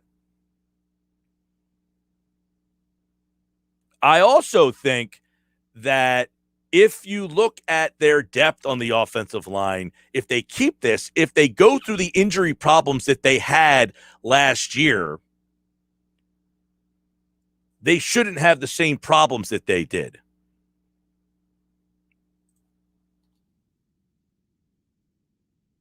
They shouldn't have the same depth issues that they've had over, looking back at this year that they just played, when you lose 4 guys on the offensive line and you have to put 4 reserves in at the same time, you're not going to be able to perform well. There's no question about it. If you lose one guy, fine, Herbig's fine. If you lose one guy, Driscoll has to play, fine, he's fine. If you lose one guy and Landon Dickerson has to go play left guard, you're okay. It's if you lose 2, 3, 4 of those guys. So that's where the Eagles can either say, hey, we're going to keep our guys in the event that happens again, which would be stunning, or they use it as a position of strength and then try to trade from it and add something. If they had to add something here, if they went player for player, let's say they do what they did a couple of years ago, where they went and got Ronald Darby, what would be the position that they would need to target, right? What's the position that they need to target if they want to get a player, if they want to trade Zach Ertz, if they want to trade not Landon Dickerson, but Andre Dillard or Matt Pryor? See, I don't think they're going to go player for player, but if they did, when they got Ronald Darby, they traded Jordan Matthews. They actually traded a pick, but it was a player, Matthews, for a player. Now, they might do the same thing where they trade Dillard and a pick to get something in return. What would that return have to be? I think there's two areas they would look for in return. One, and this is where I think James Washington was asking for a trade the other day from the Steelers, right? Wasn't it James Washington, right? I think I read that correctly. James Washington from Pittsburgh, right? Yeah. He was asking to be traded. Do the Eagles see? The problem is Pittsburgh doesn't need an offensive lineman. You know who needs an offensive lineman is Miami. Miami is on the lookout for offensive line help. Now, the question in Miami would be, all right, if I called Miami or Miami calls me, what is the pick or what is a player on their roster? They have a lot of draft picks down there too. So they're a team that could actually, give you a little bit more than possibly you were anticipating. Because the Dolphins actually do have some interesting draft capital down there, but they need offensive line help. So if the Dolphins called you and said, hey, we want Andre Dillard or we want Matt Pryor, we want one of your offensive linemen, they have a lot of draft capital. Or is there a player, on their wide receiver depth chart that stands out to you? I don't think you're going to you're definitely not getting any of the starting wide receivers. Devonta Parker, Jalen Waddle, no way. But after that, do they have a player? Probably not. I don't think that they have a wide receiver on that team that stands out. William Fuller suspended, so you probably stick away from that. But they need offensive line help. So where's the one other area that the Philadelphia Eagles might be able to look at and say, hey, it was originally corner. Now you have two starting corners, and they just brought Xavier Howard. They got that whole thing settled. But what about a safety spot over here? The safety spot for the Eagles, I think, lacks a little bit of depth, especially with Kayvon Wallace banged up a little bit here. You don't know what you're going to get from Rodney McLeod. So I think a safety spot could be something that you could look at. So do they have a safety on that team that you could look at and say, hey, we'll give you an offensive lineman, you swap us out a young safety? Brandon Jones is an interesting guy. He was a third-round pick a couple of years ago out of Texas. You can kind of go down that road and take a chance on a younger safety and try to say, hey, let's get him into our camp and see what we can do with them. Brandon Jones would be one guy they have, the safety from Texas. Also, Javon Holland, who was a second-round pick from Oregon. He's another guy who's a young safety. They have a couple young safeties behind their starters over there. So Miami does have a couple pieces that match up with you. Everybody in the league needs offensive line. So the Eagles are a place that you can call. A couple text messages coming in. 609-403-0973. Tom from Margate says, Mike, I watch our Eagles out in my garage with the heater, and I do think the Eagles have a shot at winning the NFC East. Well, watching out in the garage, just make sure that the car's not running with the garage door shut, all right? Yeah, I don't have a TV in my garage, but I do have a TV out on the porch. So I'm outside, porch is on, heater's on. It's really nice in like September, October, too, when it's like a fall day out there. But I agree with you. I think the Eagles do have a shot to win the NFC East because of the offensive line. Text message coming in. Mike, the offensive line looks good. Defense looks good. Tight ends are probably the best in the league. If the wide receivers play decent and Hurts doesn't make a lot of mistakes, I don't see why we can't win 9 or 10. It's a new day, new team, new beginning. Let's go Birds. See, I like the positivity there. Now, a couple things. One, O-line looks good. That remains to be seen. They haven't played a game yet. They haven't done anything. Brandon Brooks hasn't really practiced much. Isaac Seumalo has been out. So I can't sit here and say the offensive line looks good, bad, or indifferent. They haven't been together. One. Two, defense looks good from all accounts.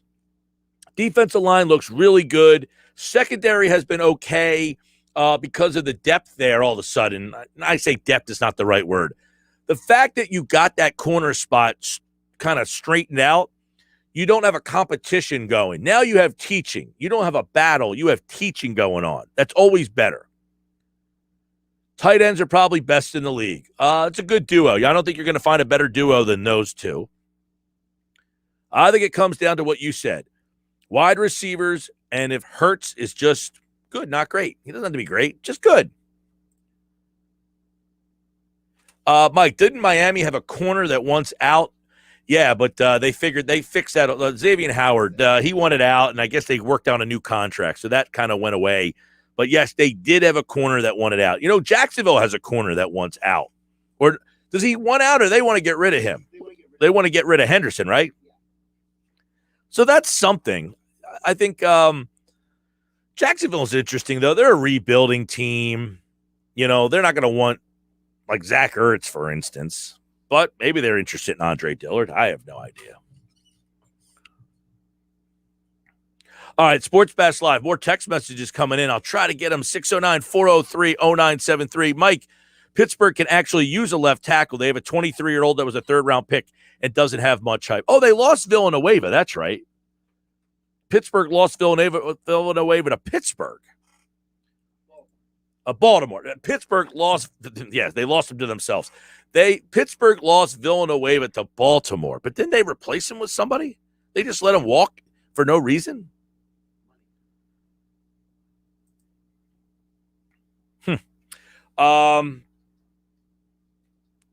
Well, then maybe they do need a left tackle. I was under the impression, I thought Villanueva was there. You're right. He went to Baltimore. Sports Bash Football at 4 is coming up next.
Football at 4 is powered by the Inside the Birds podcast, and it is brought to you by Prop Swap, America's sports betting marketplace. Sell your sports bets and take your profit. Find out how. PropSwap.com. Download the Prop Swap app today. Jeff Mosher from the Inside the Birds podcast, which drops tomorrow morning, is here. I'm sure plenty on the Eagles' first preseason tilt against the Pittsburgh Steelers. We will dive into some of the nuggets for that game as well. Nick Sirianni, some of the things that he had to say yesterday, as well as Jeff Mosher joins us right now here on a Sports Bash Wednesday edition of Football at 4. There he is. What's going on, Moshe?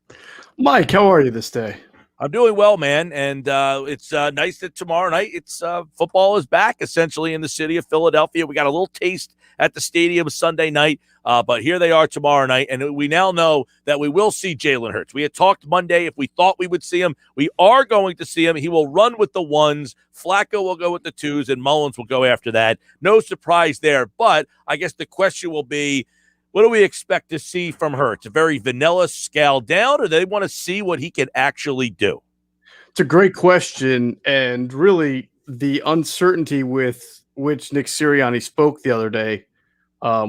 He's not uncertain. He's just not giving forth all the information. We don't know what their plans are with there only being 3 preseason games as opposed to 4. So I think people widely assume that the 3rd preseason game will be like the 4th and none of the starters will play.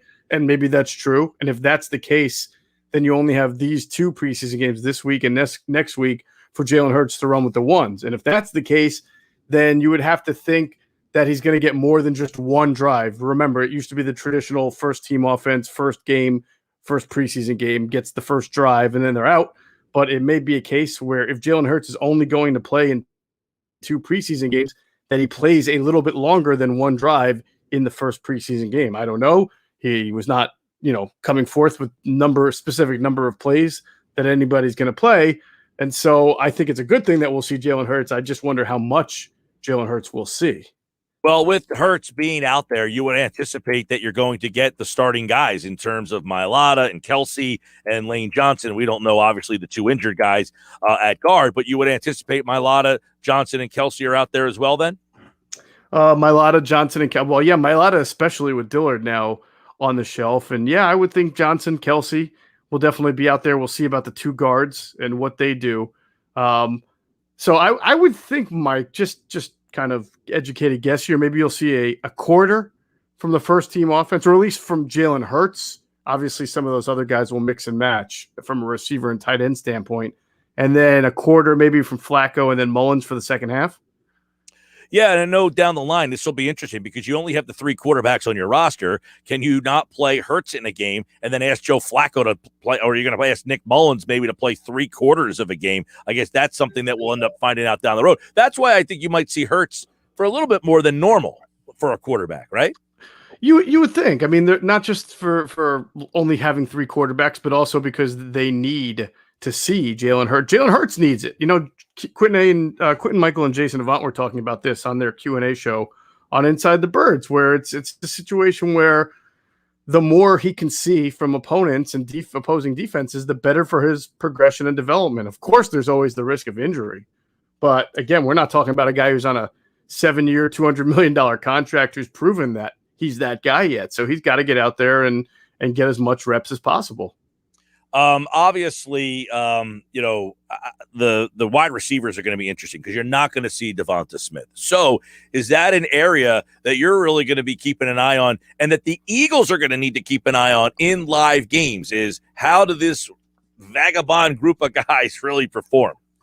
Yeah, ordinarily when you have a guy like Devontae out and you know that John Hightower is going to be out, you would say, well, this is a great opportunity for Jalen Reagor to get a lot of reps, but they've kind of been working him back slowly ever since he had those rough first few days and didn't pass the conditioning test. So do I think Jalen Reagor will be out there tomorrow night? I do. Do I think he's going to play a whole lot? I'm not 100% sure of that. It sounds like they've been slow working him in. So expect to see a decent amount of Quez Watkins, which will be a great barometer for whether or not his really good camp translates.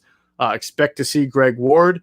You can expect to see Travis Fulgham out there as long as he's healthy. And then, of course, as you get into the second and third quarters, you'll see your your guys like Hakeem Butler. You'll see your guys like Jamon Osmond. Butler's back at wide receiver, right? Correct. He is bad. Now, is that because they like him better or because they just need guys at that position? That's a good question. We'll find out soon. But you'll see those guys. You'll see Andre Patton, J.J. Arcega-Whiteside, of course, who has been Michelle? Who? Mark and Michelle's back. Come on, man. Hey, you might actually see Mark and Michelle. No joke, but I mean, he's been with the team before, and this is his time to shine anyway. So yeah. Now that's definitively a Roseman guy, I would imagine. He's bringing him back and say, "Hey, I know that guy. Let's bring him back here." Hey, I want to ask you about a lot of teams in this league need offensive line help. You would think the Eagles are on the speed dial list if you need an offensive lineman, right? Now, the Dillard injury might cloud that up a little bit. Mm-hmm. But do you think that it's a good possibility that a Dillard or Pryor or one of the depthful positions, I mean, even a Driscoll or a Herbie, because they got Landon Dickerson, you think that if you need an offensive lineman, you are calling the Eagles, or that Howie Roseman says, "Hey, I have linemen. You have any interest?" Yeah, I don't know that Howie's going to actively shop. I mean, Landon Dickerson has yet to come off PUP. They know when. They probably have a better idea of when that'll happen, as opposed to us. But until you see him out on the field and healthy, it's hard to really talk about depth at that point. Matt Pryor is a guy who I agree you could probably get something for, but we're not talking about a third or a fourth round pick, and that's probably something that's likely to happen right before the cut down date. They'll probably, and that's when it's not necessarily shopping, but every GM is talking about what's available and what's, what your excesses are and what your needs are. So I could see Matt Pryor possibly getting dealt before the deadline, but we're not talking about anything higher than a fifth or a sixth, I can't imagine. All right, here's a tough question to put you on the spot on, but you're a good, smart guy. All right, Jeff Mosher, Inside the Bird. If the Eagles did a player for player, a la what they did, I get that they included a draft pick, and they might have to do that again. But if they trade like Jordan Matthews for Ronald Darby, if they were to trade an Andre Dillard or a Matt Pryor or a Zach Ertz and ask for a player in return, is there a position that you think that they would target? Perhaps safety. You're looking at a really thin safety core now. We don't know when Rodney McLeod's going to be ready. We just saw that Kavon Wallace is going to be week to week, which means the next man up is Marcus Epps. So you're looking at a Marcus Epps, Anthony Harris tandem. If McLeod can't play by week one, if McLeod can, you're still looking at, Marcus Epps as your third safety. Not exactly as deep as they've been in the past. All right, we both did safety. I said the same thing, so we're on the same page there, Jeff Mosher. And maybe wide receiver, maybe veteran wide receiver. Yes. Oh, veteran wide. Were you listening to me? No, yeah, Mike, we just got that telekinesis thing going on. Yes, I say same thing. A veteran wide receiver that's like not going to be used on the current situation that he's in, or a safety that you can get your hands on because of what you just said, the depth there. So I don't know that would be the case. I think they would probably get draft capital at this point. Well, it depends on who you're talking about. I mean, I think a Matt Pryor for veteran wide receiver or veteran safety trade would make some sense because, at that point, you'd rather have the player than a fifth or a sixth round pick at a position that you could really use some bodies at. They did that. They've done that before. I think they traded a running back by the last name of Fluellen. His first name I can't remember. When they got Fluellen, David, for Cody Parkey. I think, yeah. So if you go back and look, better than the running back. Yes, he did. So I think you go back and look, you'll probably see that there have been some player for player trades close up to that cut down. David Fluellen, good pickup by you. All right, so. Do you have interest in how the running backs will be used tomorrow night? And will that kind of, do they say, we've got this running back battle going, it's got to play out in these games, so let's see Kerryon Johnson, Jordan Howard, Kenneth Gainwell, Boston Scott. I guess Jason Huntley's involved too. Yeah, I mean, they've got a ton of running backs, so I would imagine Miles Sanders is going to be in and out of there pretty quickly. Imagine you'll get to see a decent amount of Jordan Howard. You'll get to see a decent amount of Jason Huntley, who's had a nice training camp, and probably they want to see how real that is. And, of course, you'll get some Kerryon Johnson in the second half a lot, I would imagine. And did I say Kenneth Gainwell? I think I said Kenneth Gainwell, but obviously you want to see what the rookie can do as well. I think, Miles Sanders of all of the backs will probably be in and out the quickest, and then those other four will be rotated in and out of there, and some will get obviously. I would look for the Huntleys of the world and maybe the Kerryon Johnsons to get a good number of carries to see where they're at. Can you kind of give our listeners a little insight on what those guys, because they all kind of are different, like almost like Johnson's different from Howard, who's different from Scott. I mean, who might be a little bit more similar to Gainwell, but they're four guys that really don't do the same things. Oh, they're a diverse group, which is good. I mean, you had that the Super Bowl year. If you go back to having like Corey Clement and like Garrett Blunt, and then bringing in Jay Ajayi, and they also had Wendell Smallwood that year, and you could use guys differently in different times. And Andy Reid did that back in 2003. Remember when Donovan was struggling early on? Maybe there was an injury, and he went to that kind of three-headed monster back. I think it was Westbrook. I think it was Dorsey Levens, and was it Buckhalter that year, or was he her? I forget. Yeah, I think Buckhalter was one of them. Yeah, probably Buck. So, and Buck and Brian Westbrook couldn't be any different as running back styles, but he was able to use both of them in different ways. And so what you have here is Miles Sanders is, to me, of all the guys in the group, he's your only 3-down back. Now, we'll see if this coaching staff feels way more comfortable getting him the ball 15, 18 times and using him in the fourth quarter. When I say 15, 18, I mean rushes. Like when you're winning a game and you want to like start to run the clock out a little bit, do they get him the ball? But he really is their only true 3-down back. Jordan Howard, who's at a really nice camp, and who I didn't even know this until the Q&A came out.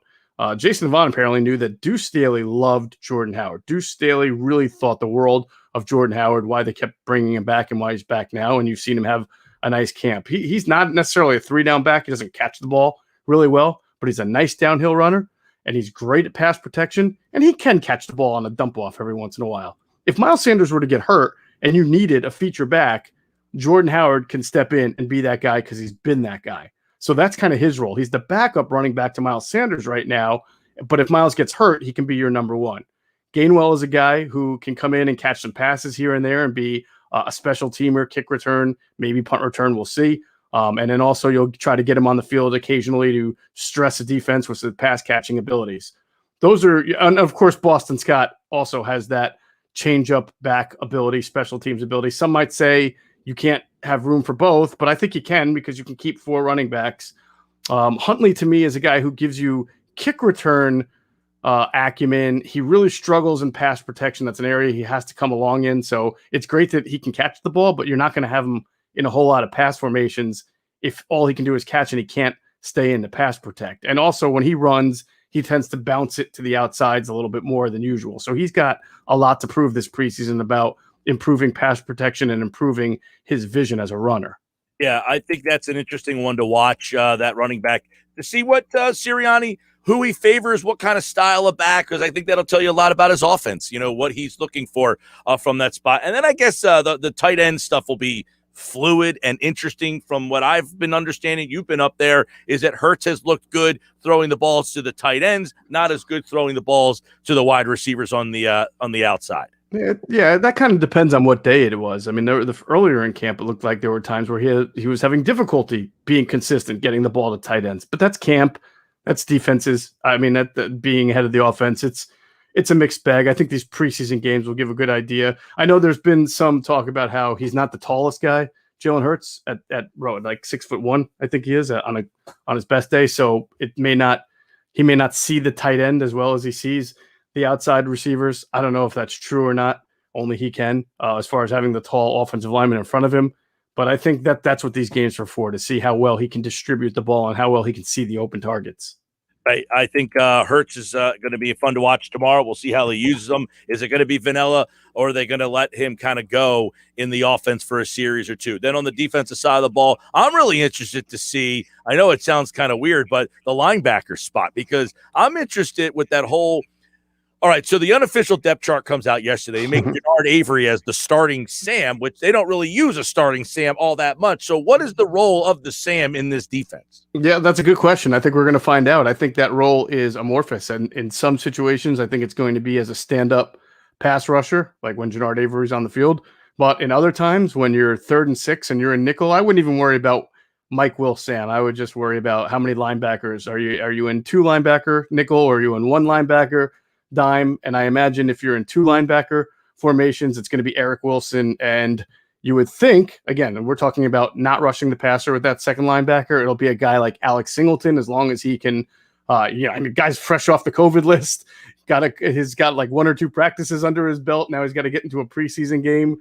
We'll see. We have a lot to learn about his fit in the defense, sort of. But we also know that when you look at this group of linebackers, based on what you've seen in the past, Alex Singleton probably belongs on the field somewhere. And if Jonathan Gannon's a good defensive coordinator, he'll figure that out and how to get Alex Singleton there, because he just doesn't have that many other great options. Davion Taylor on the shelf, Jacoby Singleton on the shelf, and Sean Bradley really not meant for that kind of a role. TJ Edwards is the guy to watch, Mike. That's a guy who has gotten some interesting run in the nickel while some other guys have been hurt. Last year, he lost a lot of weight to try to improve his coverage. Didn't really get the opportunity because Duke Riley did, alongside Nate Gary to start with, and then Alex Singleton. He worked hard this offseason. I thought he looked good in his stretches of camp, so you can't eliminate him from contention for a roster spot, or maybe even in that nickel package. Yeah, I'm kind of disappointed we're not going to see Taylor. I didn't have a lot of expectation for Taylor, which is why I'm kind of surprised at what we heard. Because I think most people thought you wasted a 3rd-round pick on a guy who's never going to be a part of your defense, right?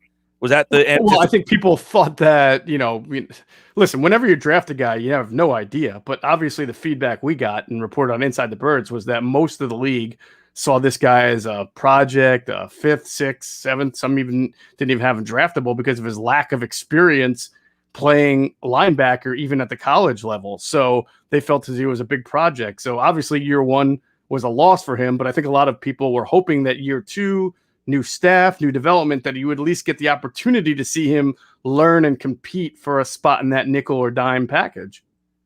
Hey, Jordan Mailata didn't play a lot of football. We all seem to like him.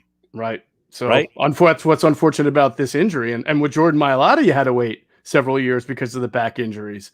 So, does lightning strike twice here? I don't know, but obviously it's not helping Davion Taylor, and it's not helping special teams. He would have been a core special teamer. And if anything, all that speed and athleticism, if it couldn't translate to defense yet, because he was still learning it, it should have been able to translate to special teams. But for now, that's been shelved until he's healthy. All right, tomorrow night right here on 97.3 ESPN, Eagles and the Steelers. You can hear all the action. Mel Reese, Mike Quick. The kickoff at 7:30, and, of course, football at 4 tomorrow. Adam Kaplan will give us all the insight you need for tomorrow night's game. But it seemed there wasn't a lot of surprises on that depth chart. The only thing, I guess, was they had Mailata and Dillard as the starting left tackle. We now would imagine that Dillard will be out probably for the next couple of weeks, so that would put him way behind in that, even if it was a battle. Ertz and Goddard are both listed as the starters. Sweat and Barnett are both listed as the starters, so they're not ready to really name anybody there, it seems. But not a lot of surprise. No surprise at all, I would imagine, for you either on the first unofficial depth chart. No surprises. I'm never surprised by the depth chart because I know that it's the PR staff that fills it out. So yeah. I also don't put a whole lot of stock into it. All right. Well, Jeff Mosher and the Inside the Birds podcast tomorrow. The new edition comes out 6:00. Yes, sir. a.m. All right. There you go. Jeff Mosher, Adam Kaplan tomorrow with another edition of Inside the Birds. And Adam Kaplan's here tomorrow. Andrew will be here Friday to recap Thursday's game. And, of course, Jeff, like all guests here on a Football at 4 edition, is powered by the Inside the Birds podcast. All right, pal. Have a great one, Mike. See you. You got it. And I know a lot of people are waiting to hear this. It sounds like the quick Phillies note that Matt Moore is going to get the start in the game on Saturday. I'm sure that was the news you were waiting for. I'm Mike Gill. This is the Sports Bash Live, 97.3 ESPN, the free mobile app. Freddie Galvis is out running on the field, too, by the way. There's some good news. So some Phillies news coming in. We will break it down tonight with Scott Lauber at 5:25, who will join us live from the ballpark with updates on the Phils.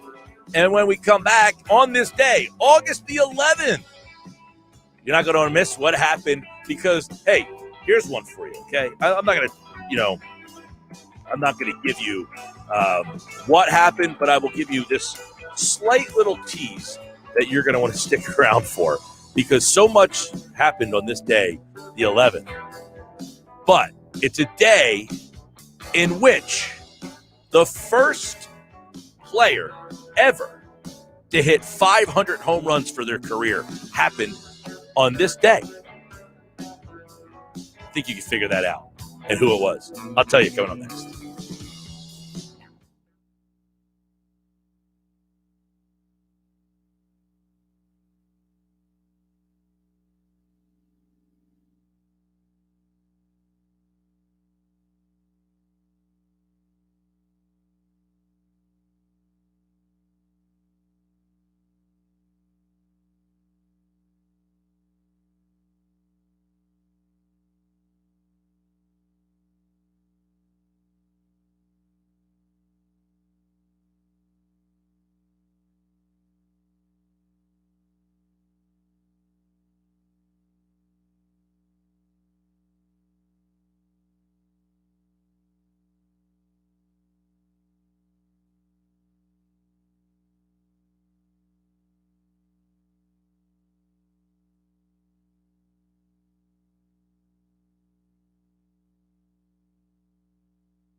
Do you remember? These are events that happened on this day, the 11th of August. I'm Mike Gill. Sports Bash is live, 97.3 ESPN. By the way, that trade went through in the NBA officially. DeRozan to Chicago for Al Farouk Amin, Thaddeus Young, 1 future first-round pick and 2 future second-round picks. That's a lot for DeMar DeRozan. No, neither one of those teams is winning championships. Who cares? Josh Henning's my producer. Josh, how are you? All right, Mike, how you doing? I'm doing great, man. It's good to be at 4:27 because that means we're almost done this show. Not that I don't like doing the show. It just, 4 hours, a lot to talk. The other night I was having a conversation with my girlfriend, and we were talking about, like, our days, and I said, it was the day you were off. So I said, I just spent 4 hours of my day sitting in a room with nobody else and talking to myself. Like, the bizarre nature of my job or our job is you weren't here that day, so there was nobody else in the room. So I said I spent 4 hours just pontificating to myself. Now, are there people out there listening? Sure, but there's nobody in the room that I'm talking to. But you're not getting any immediate feedback. No, I go to break and it's like silence. There's nobody here. The office is like closed. Nobody cares. By the way, nobody in the office cares about what I'm saying. So for 4 hours, I sat here and talked to myself. Sorry? I mean, you do that almost every night, game night. Well, but I'm also used to it. Right, exactly. But it's like this, it's only an hour. Those weird nature of for 4 hours of the day, I'm essentially having a conversation with my own self. In some ways, yeah. Yeah, it is a little crazy, and it is bizarre. And it's amazing. Welcome to the life of an only child. Yeah. All right, so this happened on this day, 1929. Babe Ruth became the first player to hit 500 home runs in his career. Yankees lost the game, but Babe Ruth, he always comes up. The fact that his name is Babe Ruth is just perfect. It's also but he's the first guy to hit 500 career home runs. Right. It's also perfect he was the first guy to hit 500 home runs because of the fact that he only ended up with another 200 plus more after that. Now, if you could go back to watch any player play a game, would you want to see Babe Ruth or somebody else?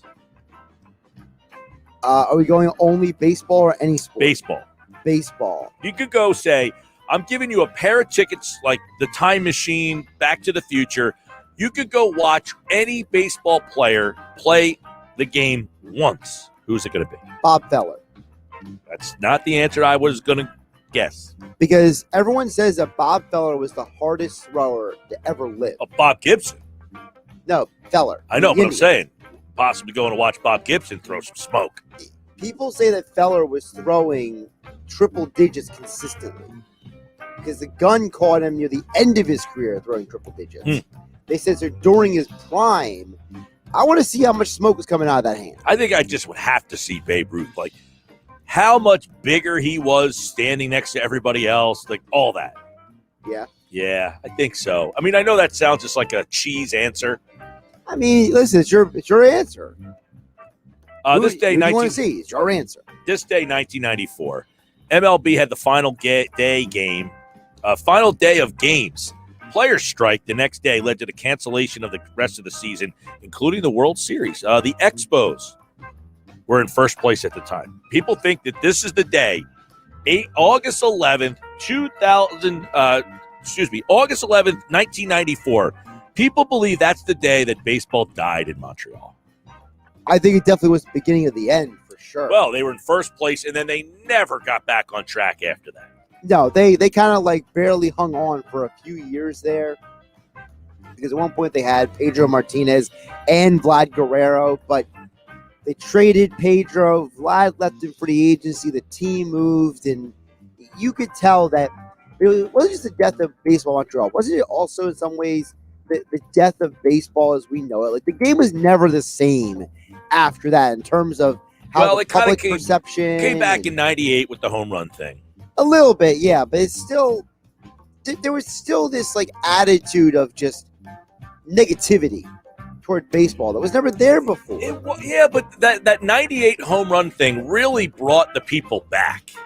Like, that was like, yeah, there was a lot of negativity, but that kind of made you kind of like, all right, I'm going to come back and give you another chance. It did, but at the same time, once the home run thing was done, McGuire didn't make the postseason. Sosa didn't make the World Series. It was kind of like, all right, that was a fun ride, but man, those baseball players again. You know, at the end of the 1929 season, by the way, when Babe Ruth hit 500 homers, he had hit 16 more that year. From August 11th to the end of the year, he hit 16 more. He would have 516 home runs. Number 2 on the list was Rogers Hornsby. He had 277. That's how far ahead Babe Ruth was to everybody else. It's pretty amazing when you hear it in that perspective. Would Babe Ruth be better or worse in today's game? I've never seen him. I have no idea. I mean, what kind of video am I going off of to see if Babe Ruth could catch up to some of the nasty stuff that you're seeing today? I would argue that he would actually be less of a player. I would think today. I would think if he was the same player. Look, now keep in mind, is he working out? Is he doing all the off-season training that these guys do? Maybe not. I don't know. I mean, it's I mean, if he's just Babe Ruth showing up like he did back then no, he's probably not very competitive. Right. Like, I feel like there's a lot of there's a handful of. Just real quick, yeah. I would ask you the same question about the greats of that era. Like, I know that's 1929, but like, is Wilt Chamberlain as dominant when there's other 7-footers that are just as big as him? Well, I would say yes, because Wilt was one of the greatest athletes of his era. You know, Wilt was a guy who could do track and field. You know, Wilt was a guy who did a lot of as dominant. He was so dominant because the tallest guy to defend him was like 6'7". That's 6'9" with Bill Russell, right? So, sure, that's one guy. Right, one but guy. On a nightly basis, he's playing guys who were 6'7". Yeah, and he's 7'2". I think Wilt would still be phenomenal. Maybe not scoring 100 points in a game. Well, that's what I mean. I'm not saying he wouldn't be an all-star player, but the guy was so dominant that they had to change rules, and he just became an all-timer. I think that there's a handful of players in every sport that could be great no matter the era they played in. And Joe DiMaggio, by the way, on this day in 1950, he was hitting just 279. He got benched for the first time ever on this day. I think Joe could hit in today's game for sure. I think he had the hitting approach and the swing. Him and Ted Williams. 1951, first televised baseball game in color. It's on WCBS in New York City. The Braves beat the Dodgers 8-1. Can you imagine watching a full baseball game now in black and white? Also, how do you think the people felt watching a Dodgers game and they finally get to see the uniforms in color? Like if you didn't grow up in like going to Dodger games, right? Like if you didn't grow up in like a Brooklyn or later Los Angeles, you didn't know maybe the Dodgers what it looked like in their blue uniform, right? The Dodger Blues. Yeah. Probably a bit of a culture shock for some people. A couple others that will throw you away here, okay?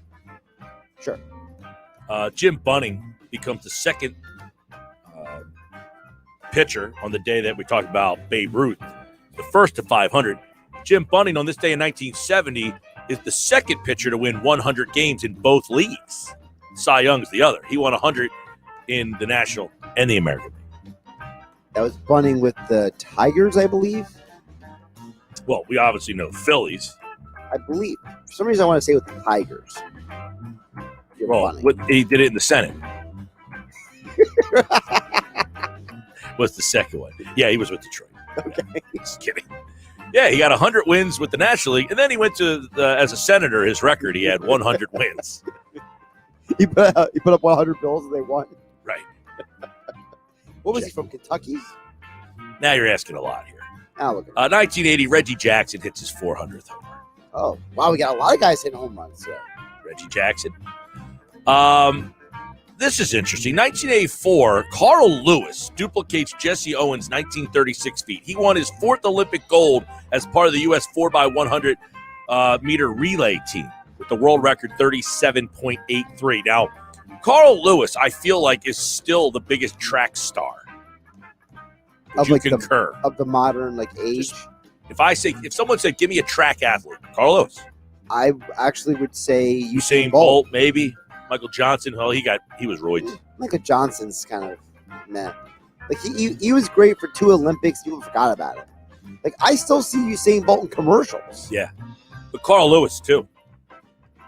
How old is Carl Lewis. Lewis now? Oh, let me look it up. But he's got to be probably somewhere in his 50s. 50s. I would say older than that. Think so? Well, I'm 44. I would say Carl Lewis is. I would say Carl Lewis. I mean, you figure in 1984 he's in the Olympics. He was probably in his early 20s. He just turned 60. I was going to say, my guess was 62. 1984, Johnny Bench, number 5, was retired.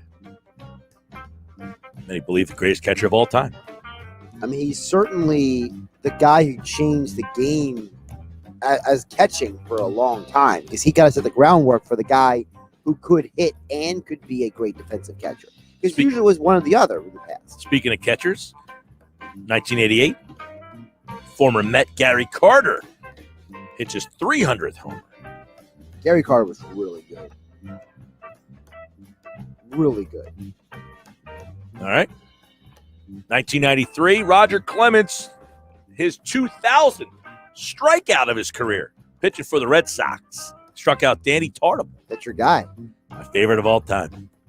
You know, the whole steroid thing does cloud it a little bit, but he's Roger Clemens, man. He's the Rocket, man. I don't really care. I've always said that I could care less that he did any juice just because of the fact that he was great before he got it. Like, yeah, when he was with the Red Sox, he was awesome. Speaking of Usain Bolt, by the way, he records the best time of the year in 2013, 9.77. He beats out American Justin Gatlin to win the 100-meter at the World Athletic Championships in Russia. Usain Bolt was a unique athlete. But the problem for him is that I think that for a lot of people, you know, they wanted to run other races. And his thing was, hey, man, I'm dominant at what I do. I'm not going to just go do random other events. Well, that's like Michael Phelps. He's on this list a few times.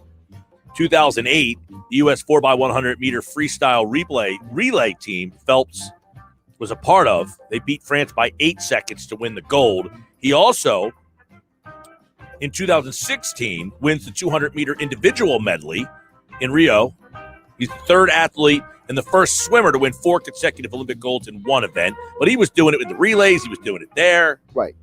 All over the place. That was like I heard Schweim the other night talking about the lifeguard races. That Tepper kid, yes, he wins all the swims, but he did another event, so he didn't win the swim by as much. Right. He did another event right before the swim, and it made the swim closer. See, Schweimer, I'm listening. Yeah. But is Billy listening right now? Maybe. Now, I didn't say Carl Lewis is better than Bolt. I said he might be the most recognizable. First off, I was talking about of the American track team. Usain Bolt is Jamaican. Correct. So, people chiming in on the Twitter page and the text board. Now, I don't know that Lewis was better, but he sung the national anthem, for God's sakes. He did. Right?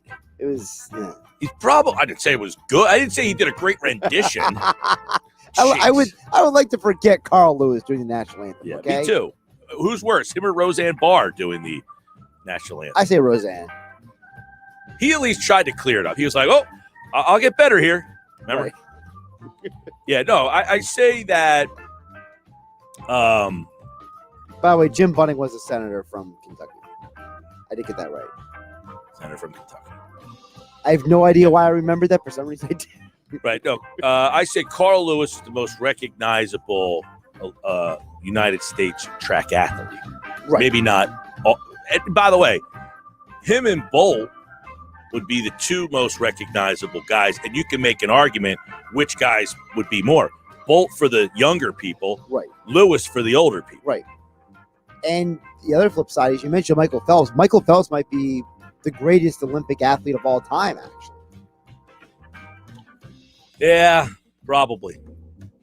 I mean, you get that many medals. That's pretty impressive. I'm trying to think, I'm not a big Olympic guy with all the like I know a lot of these gymnasts, like the young girls on these gymnastic teams that they rack up golds because they start at such a young age. Right. Well, Simone they Biles rack up medals, I should say. Right. Simone Biles has tied Shannon Miller's record this year for most American gymnast medals. So, all right, we'll close it on this. Any chance the Phillies-Dodger game last night gets shown on Major League Classics? I mean, there was a 2-hour rain delay. That's a good one. that was good, and I doubt it. I said that to my girlfriend last night.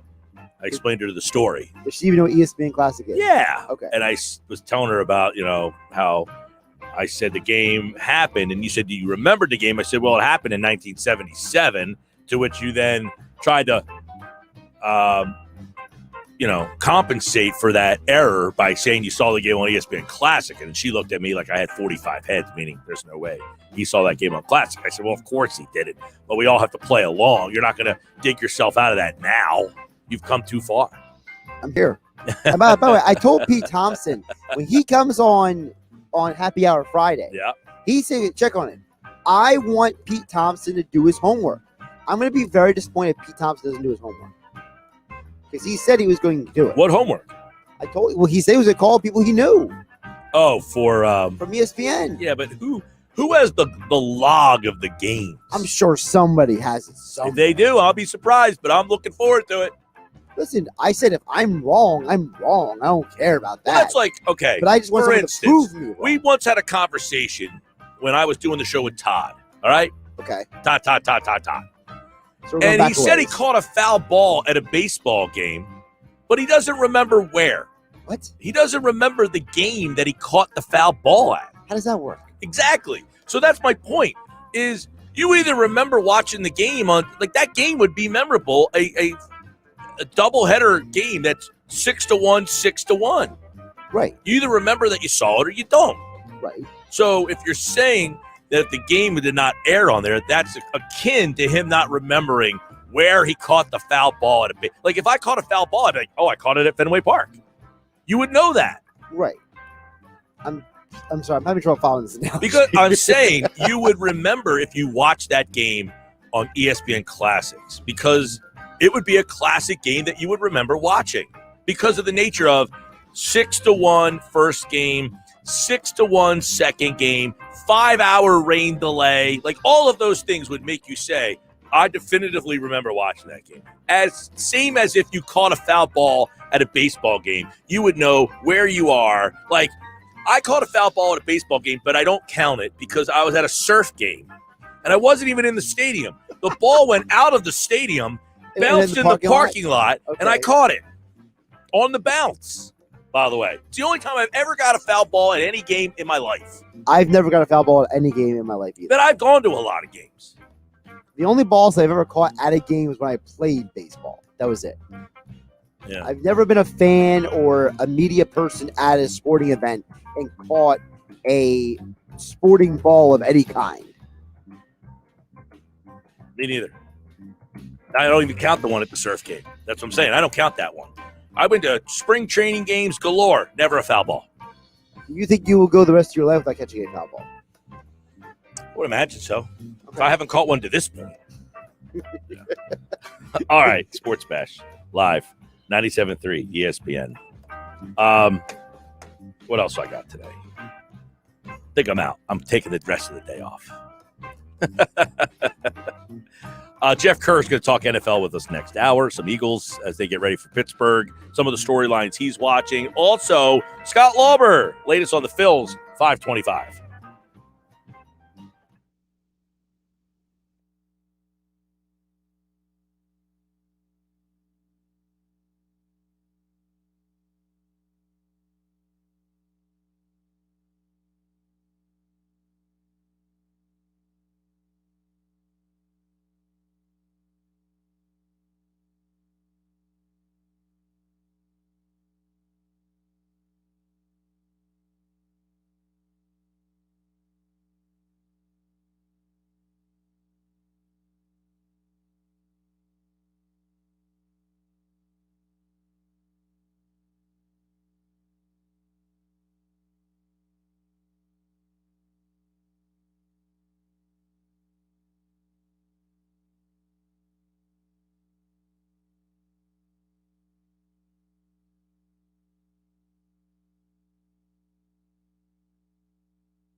All right, 11 to the top of the hour, which just turned to 10.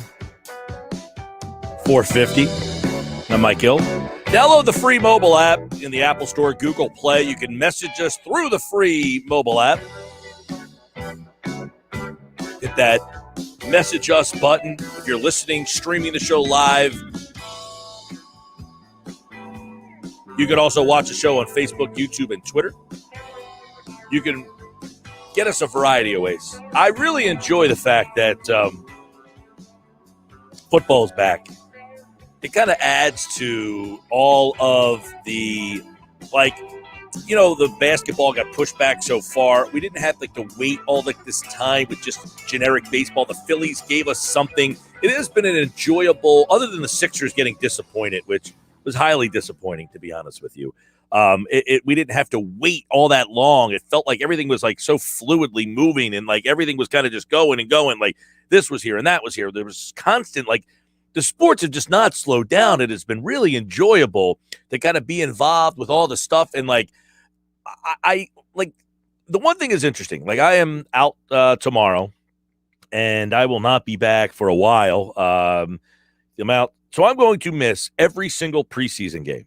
I am going to be out. Now, I don't care about missing preseason games, but I like to watch, and I like to break them down the next day. I like all that stuff. I like all of the position battles, and I like preseason battles, and I like training camp. I like all that stuff. I like the build-up.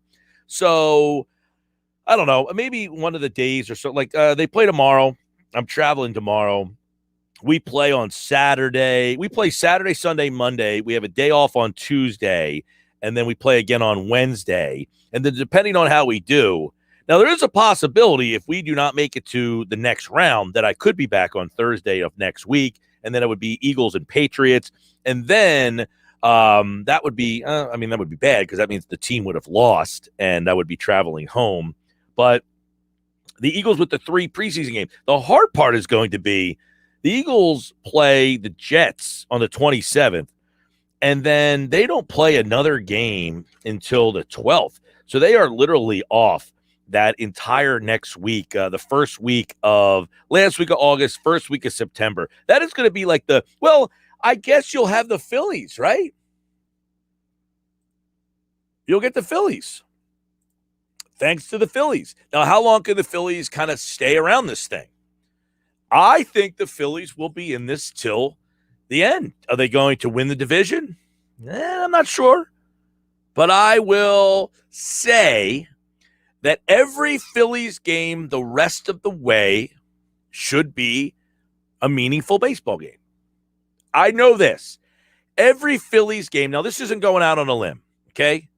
But every Phillies game that is played between now and the time the Eagles start their first game on September the 12th will be a meaningful game. Right? I think that every game between now and the end of the start of Eagles season, every Phillies game will have meaning. So you at least know you have that going, which is good. So I'm definitely it has been an enjoyable summer of sports, with the NBA and now the Summer League's going. The Sixers Summer League, by the way, I think plays tomorrow. They play Boston, I want to say, tomorrow. But you had the draft, you had the playoffs, you had the finals, you have Summer League now. The Summer League is going to take you to Phillies, and Phillies take you to the Eagles take you to who knows what. I don't know when the NBA is starting back up. I don't think they have decided that yet. There's no schedule out for the Sixers. There is a Flyers schedule. I believe the Flyers start, I want to say October 12th, I think, is the first Flyers game. So that is somewhat on the horizon. That is happening soon. But the baseball season, man, can you get me to some October baseball Phillies? That would be extra nice as well. All right, this is the Sports Bash Live on 97.3 ESPN. Don't forget, you can download the free mobile app, Apple Store, Google Play. Do it right now. Do me a favor and download the app. Listen on the app. Message us through the app. The app is fantastic. If you do not have the app, You download that app. I promise you, your life will be changed. The app is a very good listening experience. It has all of our articles from 973ESPN.com, and you can do it for free thanks to First Bank of Sea Isle. Eagles are back. They're free on the radios Thursday night against the Pittsburgh Steelers. You can listen to it all with Merrill and Mike. It's the exclusive home for Eagles football down the shore, 97.3 ESPN. When we come back, Jeff Kerr, CBS Sports, covers the Eagles, covers the NFL. He'll be joining me. Talk a little Birds, talk a little NFL, talk a little NFC East. And then Scott Lauber on the Phils at 5:30 tonight, right here on the Sports Bash live. To Weinberg Wednesday, Dave Weinberg joins Josh on game night for another edition of Weinberg Wednesday. Dave from 97.3 ESPN.com. Our sports columnist, his Extra Points column appears on our website.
Just after 5 on the Sports Bash Live, 97.3 ESPN. Taking it till 6. Game night tonight. I'm Mike Gill. Download the free 97.3 ESPN mobile app. I think that football being back has us all excited. I think a pennant race will get us all excited. But I will say this. The disappointment of the Sixers season should not make you not jump on board this Phillies team. I did hear somebody say that to me the other day. Like, the Sixers disappointed me. I can't jump on board. Phillies playoff baseball is a different dynamic. There's something different about October baseball. It just is different. It's almost like the first preseason football game, which is tomorrow night, right here on 97.3 ESPN. We're going to chat a little bit about that. The NFC East head board, Jeff Kerr from CBS Sports. He'll cover the Eagles for 97.3 ESPN.com, and he'll be with us here all football season long, and it all starts tomorrow. A couple games are already in the books, Jeff, but Eagles football is back tomorrow, so we'll hit on some of that. How are you, my friend? Doing pretty good. Traffic coming back home was a legit disaster today. People still don't know how to drive, and I'm glad I work from home most of the time. Well, I'll tell you what. We are looking forward to traffic right around the Lincoln Financial Field and that whole hubbub back in, out, and all of it starting tomorrow night. So now we know Jalen Hurts, of course, is going to be the starter, at least for tomorrow night. He will go with the ones. But I guess my question for you is, are you looking for anything in particular from Hurts or not necessarily tomorrow night? You know what I'm looking for, Mike? I expect him to play a little more than a quarter. I will say that.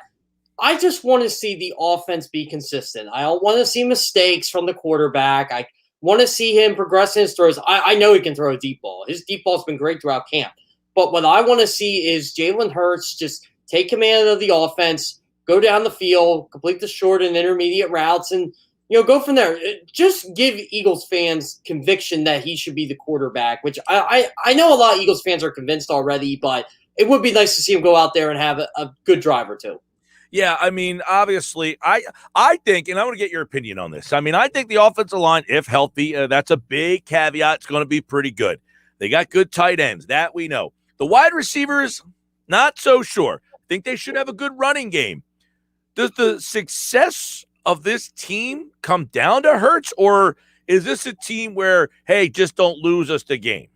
I think if this team had better wide receivers, it would be don't lose us the game. But I think because the receivers aren't as good as we would have thought a month ago, I think it comes down to Jalen Hurts. And especially without Devonta Smith. That's the key here. Devonta Smith solves a lot of problems for this football team. They still have the Jalen Reagor inconsistency issues. I know he's in the slot now, but same story, different tale, I guess. I don't know how they word that. But Travis Fulgham, he's on and off. Not good, not bad.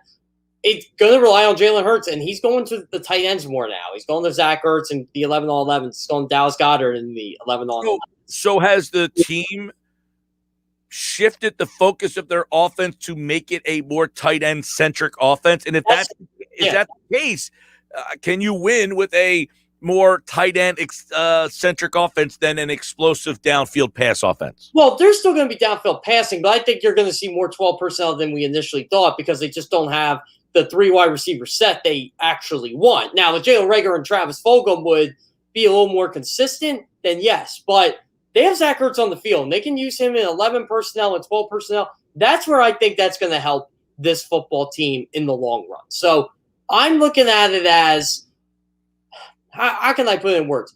They're going to do whatever they can to set Jalen Hurts up the best way to succeed and to win a football game. And to do that, I think you got to use Jalen Hurts' legs, roll him outside the pocket, and find his tight ends. And just move the chains, and you can still have the deep ball. You're still going to have the big play downfield. I actually think that's where Jalen Reagor's strength is going to be this year. I think he will be a really good deep ball receiver. I don't know if he has that Deshaun Jackson separation in him, but I think he's going to be a guy they're going to have to rely on to get the ball through downfield when Devonta Smith's out.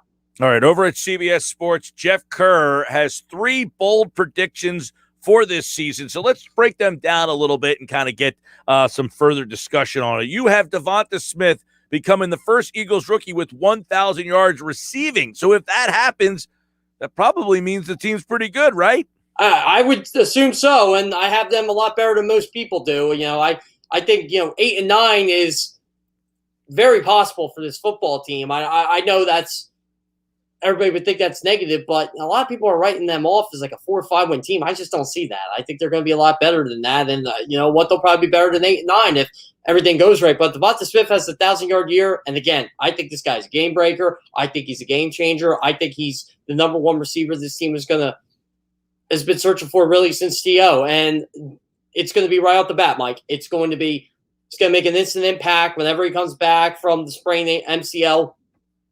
And right away, the Eagles are going to go to him. They're going to give him targets, and he's going to be a really, really good asset for this football team. All he needs is 58.8 receiving yards per game for 17 games. If he stays healthy for 17 games, I think he gets 1,000 yards. And you know what? I wouldn't be shocked if he went over 80, 90 catches either.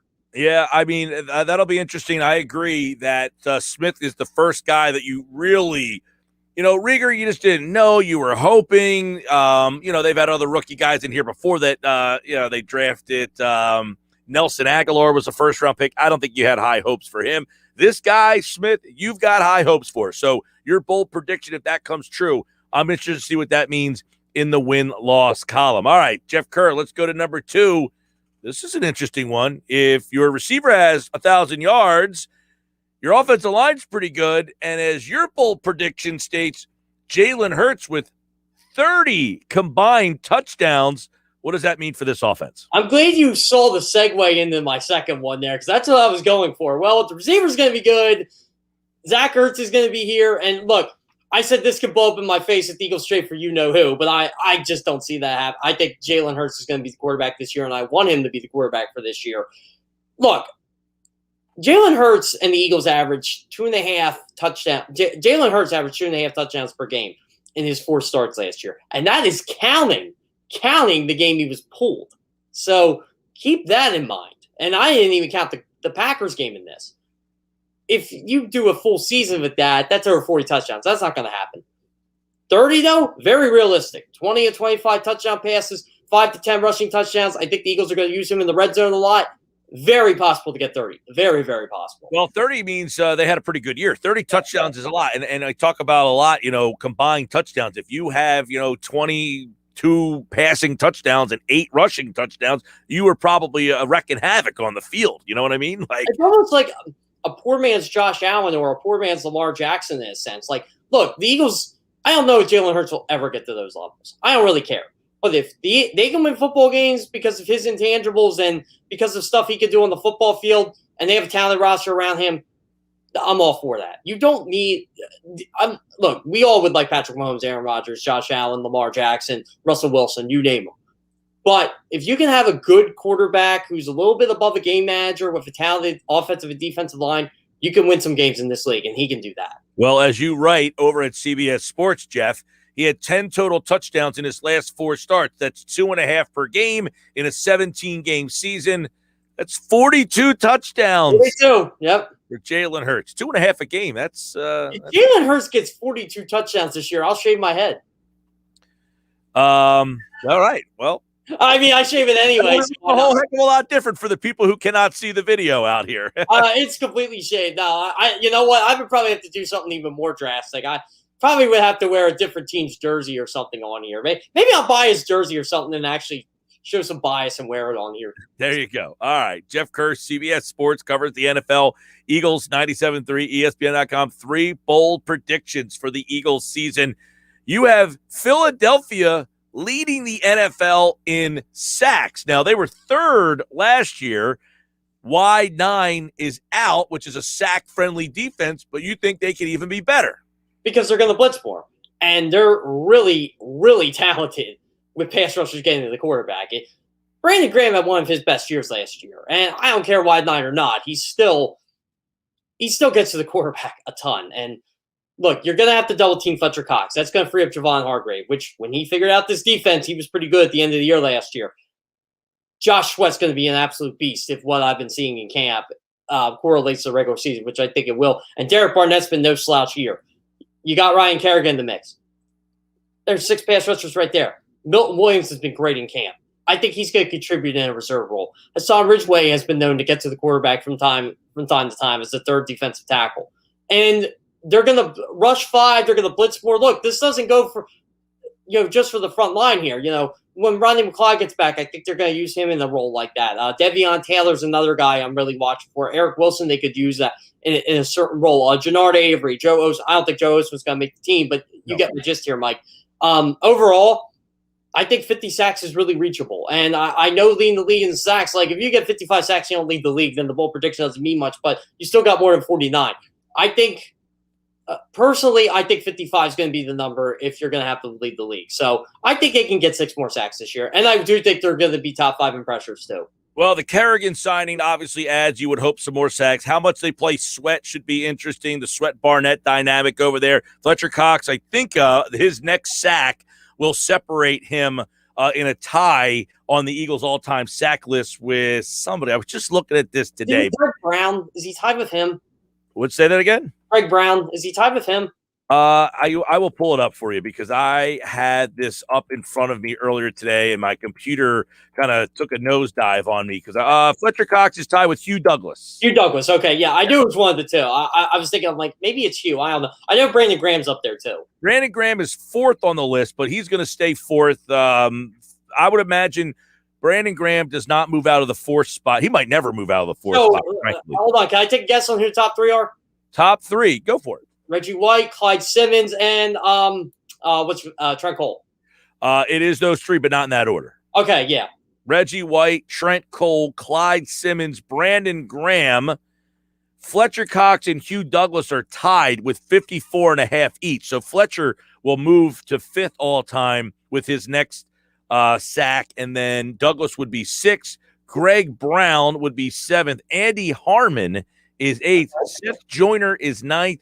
And William Fuller is 10th. William Fuller was pretty good in his 3 years here. Yeah, Vinny Curry's on this list, by the way. He is at number 18. Derek Barnett is number 25 on the list. Who knew? Yeah. And Josh Sweat is actually number 40 on the Eagles. He'll go up this year. I'm pretty sure. But by the way, I got to get a Hugh Douglas point in. Hugh Douglas was a really underrated pass rusher when he was here. He was an all-pro. No, absolutely. By the way, 98-02, he was a beast. Real quick on Josh Sweat. Let's say he gets 10 sacks this year, okay? That would move him from 40th on the list to 25th on the list, which is exactly where Derek Barnett is right now. So we're assuming Derek Barnett gets more than 0 sacks this year. If Derek Barnett gets 0 sacks, yes, he would fall. He has 19.5 for his career. I'll tell you what, Mike, if he don't get any sacks this year, you got to shave your head. No, we're not going by injury year. That's a cop-out. No, if he plays the whole year, it doesn't get anything. Yeah, I would do that for you because my hair, I know, will grow back pretty quickly. Yesterday, so the guy's watching the show on the video, and it's me, Pete Thompson, and Josh. Now, Pete's challenged. Josh is challenged. I'm not challenged, but I guess if you look at the video screen, it could appear maybe, but I'm not challenged at all. I need my hair cut today. So, and I'm talking to people that are all challenged. So I'm sorry. I don't know what to do with this. I'm like that the guy was getting on my case about I had no hair. I said, what are you watching, dude? I'd kill to have that hair. Yeah, man. I gave up growing hair when I was 21. I said, you know what? I'm balding. I'm shaving it off. I don't care anymore. You make that move, baby. Stay proud. Stay with it. All right. So tomorrow night, give me a couple things that you're watching in the game because I've been given I'm kind of intrigued by tomorrow night, mainly because of the new coach and because I think this kind of gives us some indication what he might be looking at. So this is what I'm viewing it as. And I mentioned earlier, I want to see the offense be more consistent. I think defense is going to be fine. I think defense is going to ball out. Ben Roethlisberger's not playing, obviously. It's going to be Mason Rudolph. It's going to be Dwayne Haskins for Pittsburgh. I want to see them, how they do against Najee Harris, because I think the Steelers are going to give him a lot of reps. I think he's going to play a lot more than he did the first game. I want to see how they do against the run, because you don't really get to see that. And Miles Sanders, I want to see him catch football a bit. I'm really going to focus on the running backs. And Jordan Mailata. Jordan Mailata is definitely going to be the first team left tackle now because Andre Dillard's hurt. So yep. I want to see what he does. Yeah, Mailata's interesting. I want to see just, if we've heard such good things. Is he this dominating left tackle? And in a way that you can run behind this guy on short yardage situation and he just gets that push, 90% of the time that he wins his, that kind of stuff. Like, is he going to look like this dominating figure out there? Is he going to look like a much more comfortable player than the guy, I don't want to say last year, but he was shaky at times and he kind of eased into that role as he got more opportunities. That is a good one. I'm interested to watch the linebackers tomorrow. I want to see how Jonathan Gannon uses these linebackers in this defense, because Eric Wilson is a guy that we don't know a whole heck of a lot about. Does he see something in him because Jeff, the linebacker position in this league is what's his name in Indianapolis just got the record deal for linebackers. Darius Leonard, on in Tampa Bay. Linebackers feel like they're kind of coming back, and the Eagles still feel like they don't have that guy. Eagles don't value linebackers. It's weird, and this is the thing. I think their linebacker position is the deepest it's been in years. Eric Wilson is a solid NFL starter. Alex Singleton proved he can play. Davion Taylor looked like he was going to start before he got hurt. Jannard Avery, they moved to linebacker. He's basically going to play an Anthony Barr type role as an athletic guy. They're going to use him as the thoroughbred type. So again, and they still have TJ Edwards in that mix. Sean Bradley. Again, I feel like it's the deepest it's been in years, but I don't know if it's going to be good. I think the starters are good, but we'll see. I'm curious to see how Jonathan Gannon uses these guys as well. Yeah, the whole Avery thing is interesting to me because he was listed as number 1 on the depth chart at the Sam linebacker. How much time does the Sam linebacker get? Yeah, is he Davion Taylor or is he, just that third linebacker in there? I guess we'll find out tomorrow. Maybe the Eagles are just throwing him to the Wolves, and we'll see what happens. All right, 2 other things for tomorrow night. The running back rotation, I don't know if rotation is the right word, but is there a battle at running back? And the nature of how these running backs, Johnson, Howard, Scott, Gainwell, even Huntley to some extent, they all seemingly are a little different, So who's in a battle with who, or is it just we'll take the best 4? Do they take more than 4? I think that's something tomorrow night that I'm into. Well, I think they're going to take 4. I think Miles Sanders and Boston Scott are locks. I think Kenny Gainwell's a lock. You think Boston Scott is a lock? I think he's a lock, yes. Okay. I think they'll use him a lot. Gainwell, they're not going to cut a rookie, right? They're not going to cut a 5th-round pick. And by the way, he's having a good camp. So they're not cutting it. So it's going to be between Kerryon Johnson and Jordan Howard. And I think they do need a bruiser in there. And it's going to be one of those two. But I think Jordan Howard has had a pretty good camp as well. So if they keep 4, look, if they want to go another receiving type back, you go with Kerryon Johnson. But I think they need a bull in there. And I think Jordan Howard can actually make this team. I really do, even though they took Kerryon Johnson's contract off waivers. So you get rid of $2.1 million. But again, Kerryon Johnson, a little more talent than Jordan Howard, but we'll see. It's going to be interesting. But I think 3 of these guys are locks already. All right, so that's something there. And then the wide receiver room, obviously, with Smith out, how they kind of utilize. Is Watkins going to get some looks doing jet sweeps and some stuff, bubble screens, that kind of stuff? I don't know that you show that stuff in these games. So is Watkins going to go out there and people are going to be disappointed from what they see from him? J.J. Arcega-Whiteside, is he going to change people's opinions of him? Hey, Whiteside has 7 catches for 86 yards. Look at him. So I think the wide receiver stuff is going to be kind of interesting tomorrow too. I just want to see him catch the football and make plays. Again, it's going to be a vanilla offense. I think they'll show some stuff, but overall, I just want to see Jalen Hurts get the ball to these guys and let these guys make plays. That's really all I'm looking forward to tomorrow night. All right, Jeff Kerr, CBS Sports. A lot of NFL is happening as now all the preseason games are starting to come our way. Here's a question for you, all right, before we get out of here. We could talk football all day, but exactly. All right, how about this? So couple teams need offensive linemen, right?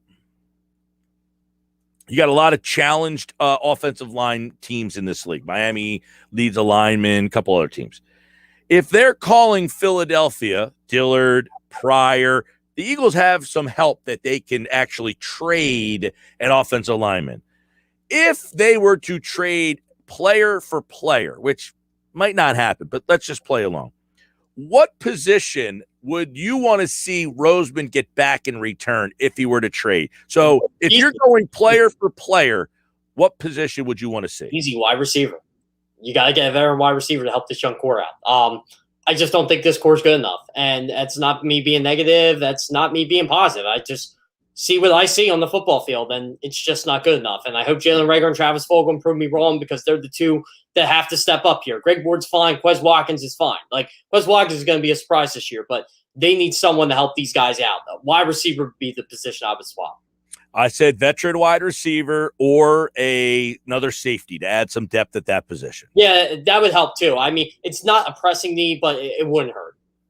All right, let's Carson Wentz, interesting news on him today. Both him and Quentin Nelson trending to play week 1. So all of a sudden, that draft pick seems to be back in play. Yeah, how about that? I was kind of surprised by that. I'm hoping the guy comes back week 1. I still don't think it's going to happen. I think he'll miss a game or two, but I still think that first-round draft pick's in play, and we got to watch out for it. All right, Jeff Kerr, CBS Sports tomorrow night's tonight. Eagles in action. Can't wait. Steelers right here on 97.3 ESPN. The action starts at 7:30 with Merrill Reese and Mike Quick. Pre-game coverage at 6:30 from the Eagles Radio Network. All right, Jeff, we will catch up soon, pal. Yeah, Friday will be interesting when we break down this exhibition game of sorts. Hey, we'll get to see it all unfold tomorrow. The breakdown on Friday. Jeff will be here. All right, pal, take care. Yep, sounds good. Thanks, Mike. Jeff Kerr, you can follow him at Jeff Kerr CBS, CBS Sports, 97.3 ESPN.com. His coverage of the Eagles this season on 97.3 ESPN. It is brought to you by Calvi Electric. Calvi Electric in Atlantic City is now doing residential.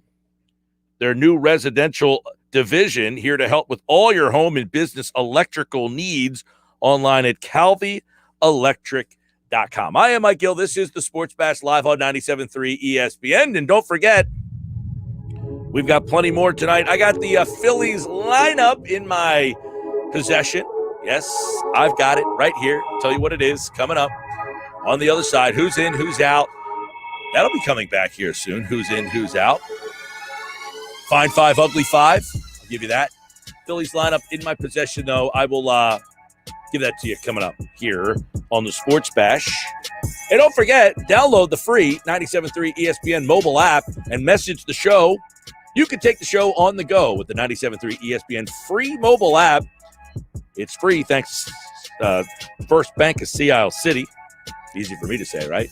You can message us through the app and a lot more. The features on the app are fantastic. Once you open up that app, you're not going to want to close it. It's got every article from our website and more features. It's all over in the Apple Store or Google Play. Just search 973 ESPN. I am Mike Gill. This is the Sports Bash.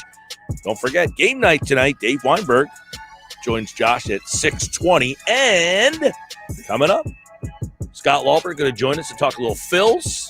And I got the Phillies lineup on the other side.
Cunningham and Green last night. Did anybody watch that Summer League game? Those guys were awesome. That was a lot of fun. I've been watching a lot of Summer League. I know a lot of people are not Summer Leaguers. I like the Summer League. I'm a big fan of the Summer League. I like watching the young guys play. And, yeah, it doesn't mean you're going to be a superstar or anything like that. But go back to the time when Ben Simmons was playing the Summer League and shooting elbow jumpers. And, those were the days. Doesn't happen like that anymore for Ben. He was better Summer League player than he was a regular player. I'll take that, Ben Simmons. Those are the days.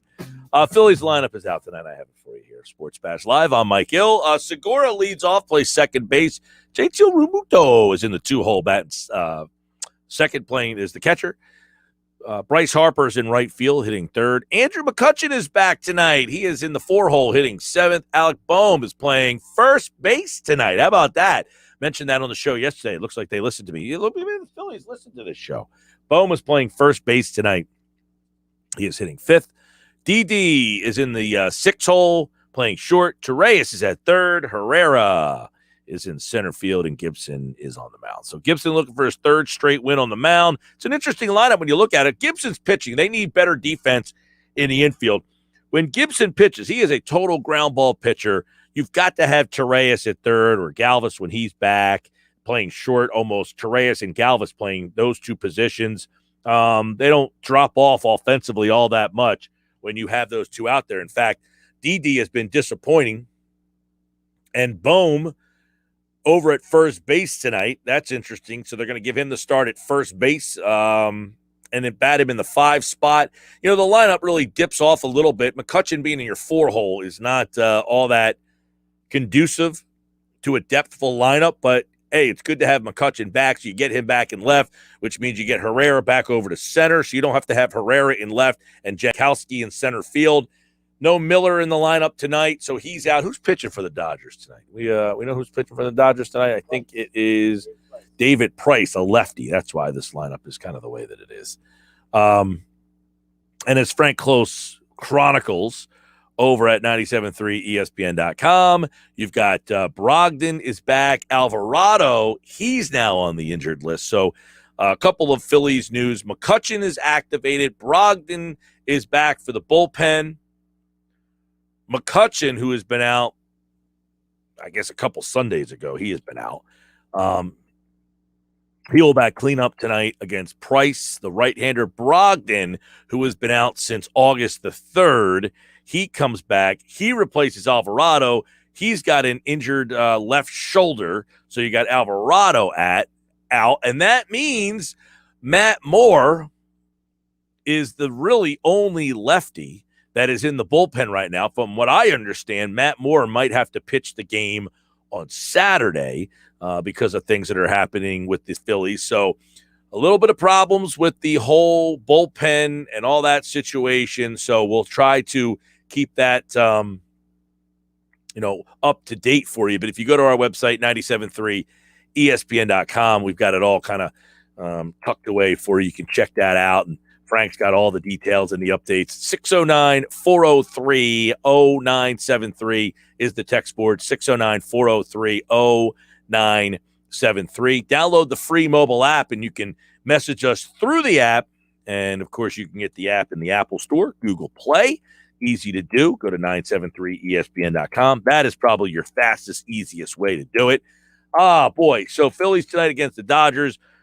As we just said, it will be David Price on the mound, and he will face the lineup there, which, again, does not have – DD's in the lineup, I was going to say. And by the way, Herrera's in the lineup too, so that's another lefty. But other than that, they have Harper. So 3 lefties in the lineup tonight against David Price. You know, what hurt them a little bit last night is they were so lefty-heavy, and then once the rain came and Scherzer was out of the game – the Dodgers went lefty and really gave the Phillies a little bit of problems in their bullpen.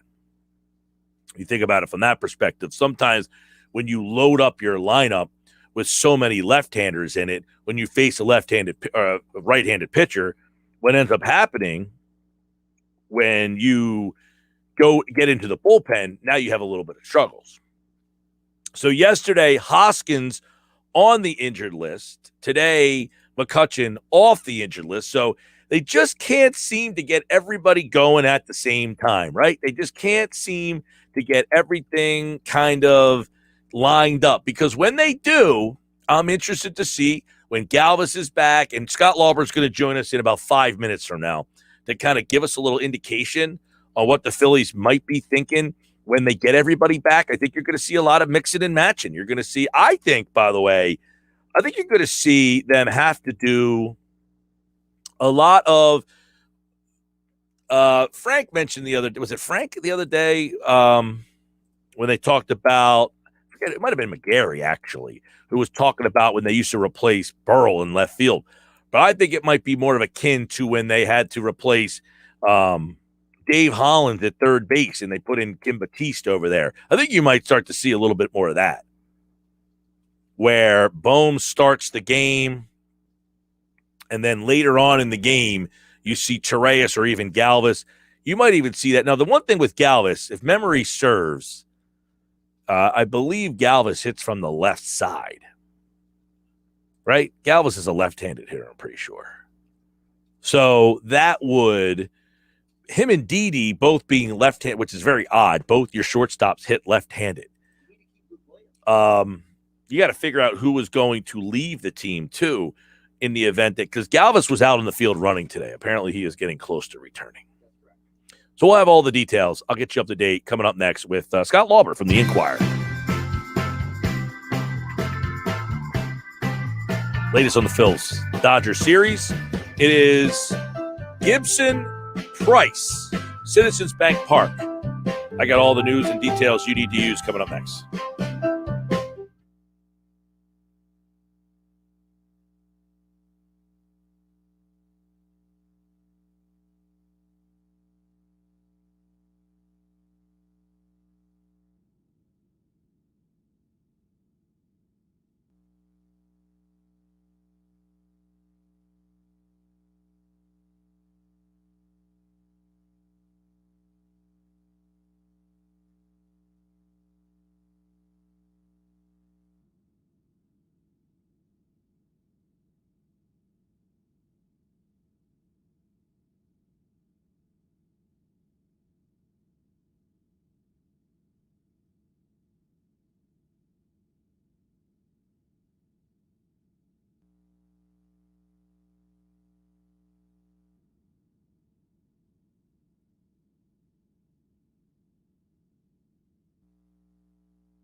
right, 5:40, 20 till the top of the hour. We're going to get a little insight here from Scott Lauber in just a minute. He is at Citizens Bank Park, so he might jump on in just a couple of minutes here. Getting the latest is Joe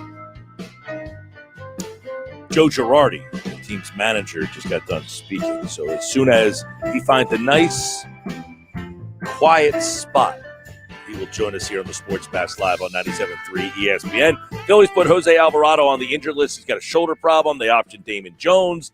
That means the only lefty in the pen is Matt Moore. He is likely to start on Saturday, I've been told as well. So you got all that. He will probably go in that game on Saturday against the Reds. McCutchen and Brogdon are back. We are waiting all the different moves. And, we got all that happening as the Phillies getting ready to take on the Dodgers tonight at Citizens Bank Park. And as we told you earlier, in that game, do not get, if the Phillies do not win the game, it is quite easy to get frustrated by the fact that, hey, they could get swept in this series. I don't think this is a measuring stick type of series. This isn't I'll ask Scott when he jumps on board with us. He should be on here in a couple of minutes. But I'll ask him, does he think that this is a measuring stick type of series? I don't think it is, and he might think it is. I don't, for this reason. Their bullpen is not, and look, they don't have a great bullpen to begin with. So you already have a shaky pen to then go in a series against the best team in the league, second best team or whatever. I mean, in my opinion, forget their record. I think they have the best roster. But you enter this series with, and you don't get Wheeler in this series, but you enter this series with your bullpen, which is already shaky, not in 100%. So that's the one thing to me that doesn't make me all that disappointed. Now, if they go into the series and they have a good, their bullpen, it's not that I think that they are better than the Dodgers, but I think they should be able to get a game in the series. No question about it. And they might. I'm not writing them off. I think they have a good pitching matchup tonight with Gibson, who has pitched very well for the Phillies, going up against David Price, who is obviously not the same David Price that he was with the Tampa Bay Rays, right? Not the same David Price that he was with the Boston Red Sox. So this is a beatable David Price. You know, David Price hasn't been, he was, for a while, David Price was, one of the best in the league. Now, he has pitched pretty good this year, but he's not the dominating guy that he was a couple of years ago. His ERA away from Dodger Stadium is 4.24, so he's been a hittable guy on the road this year, and obviously the game tonight at Citizens Bank Park. Now, the other thing is tomorrow, right, the Dodgers don't have a pitcher listed. So Ranger Suarez is the pitcher for the Phillies tomorrow. He is unopposed at this point right now. So we don't know what's going to happen. So there's a game tomorrow. If you can steal this game tonight, now the game tomorrow, which is a 1 o'clock getaway day game, now the game tonight becomes a little bit more interesting. Tomorrow becomes a little bit more interesting, or you have a chance to possibly win the series with Suarez pitching. And then this weekend, you go into the weekend series with Wheeler. Looks like Moore on Saturday, and then Aaron Nola on Sunday. So this is one of the more difficult parts of their schedule, because after this, they have Arizona. I know San Diego on the road is going to be tough. Tampa Bay going to be very difficult. But you have 3 against Arizona, 4 against Arizona after that little San Diego-Tampa. So 3 at Arizona, 3 at San Diego, 2 against Tampa, 4 against Arizona, 3 against Washington, 3 against Miami before you go up against Milwaukee coming up. And then the Rockies in there and the Cubs. Both teams are not very good. All right. Sports Bash Live 97.3 ESPN. And of course, the Phillies also tonight, as I told you the lineup a little earlier. Let me, for those of you who are just kind of chiming in or just tuning in right now, Phillies lineup is out tonight. And that lineup, which is got a little bit of extra firepower back in it tonight because the return of Andrew McCutchen. You got Segura playing second, leading off, Real Muto's catching. batting second. Harper's in right. McCutcheon's in left. Bohm is at first. Gregorius is at short. Torreyes is at third. He's batting seventh. Herrera's in center, and he's hitting eighth for Gibson tonight. So, the one thing is they're going to use Bohm at first base, I guess, until when Hoskins is out here. Because keep in mind, they put Hoskins on the injured list yesterday. McCutcheon is back. They put him back in the middle of the lineup. That gives him so when Hoskins comes back, that's what I'm interested in. Do they stick with Segura, Realmuto, Harper, McCutcheon, and have Hoskins hit in the 5-hole? Or do they have Segura, Realmuto, Harper, Hoskins, and have McCutcheon hitting in the 5-hole? Because then now all of a sudden you're deepening that lineup. I think Herrera sticks in the 8-hole pretty much the rest of the way here. Now the question is, when Galvis comes back, right? When you have Galvis come back and you have, well, Galvis obviously hasn't been on the roster. He has been out for the Orioles for quite some time, but he was running today, and he might be back, I don't know, maybe sometime next week. So when he comes back, does he become your everyday player? You know what? That whole thing to me is very fascinating. I don't know how they're going to play this. If you are Joe Girardi, you have a lot of tools in the shed all of a sudden over at that, left side of the infield where you have struggled defensively. You get to a point where, hey, look, I know for me, defense, I like defense, man. And his defensive players are not drop-offs offensively. Galvis is not a drop-off from Didi offensively right now anyway. I mean, Didi's not having a good year swinging the bat. And Galvis is 249, 9 home runs. He's not having a great year, but no worse than what Didi's done for you this year. Now, Torreyes, on the other hand, and by the way, the last time Freddie Galvis appeared in a game, he has played 72 games this season. The last time he appeared in a game was June the 26th. So he's been out for, a little under a month right now. And he's got a quad injury that has kind of held him back. The other guy, let me bring up Didi real quick. You got 249, 9 homers, and his on-base percentage is 306, which is not very good. To be quite honest with you, that's terrible. Didi's hitting 214. His on-base percentage is 265. Galvis is an upgrade offensively, and he is a significant upgrade shortstop defensively. That's not even debatable. So you can make a strong argument that Freddie Galvis should almost be your starting shortstop. And I'll tell you why that makes some sense. Because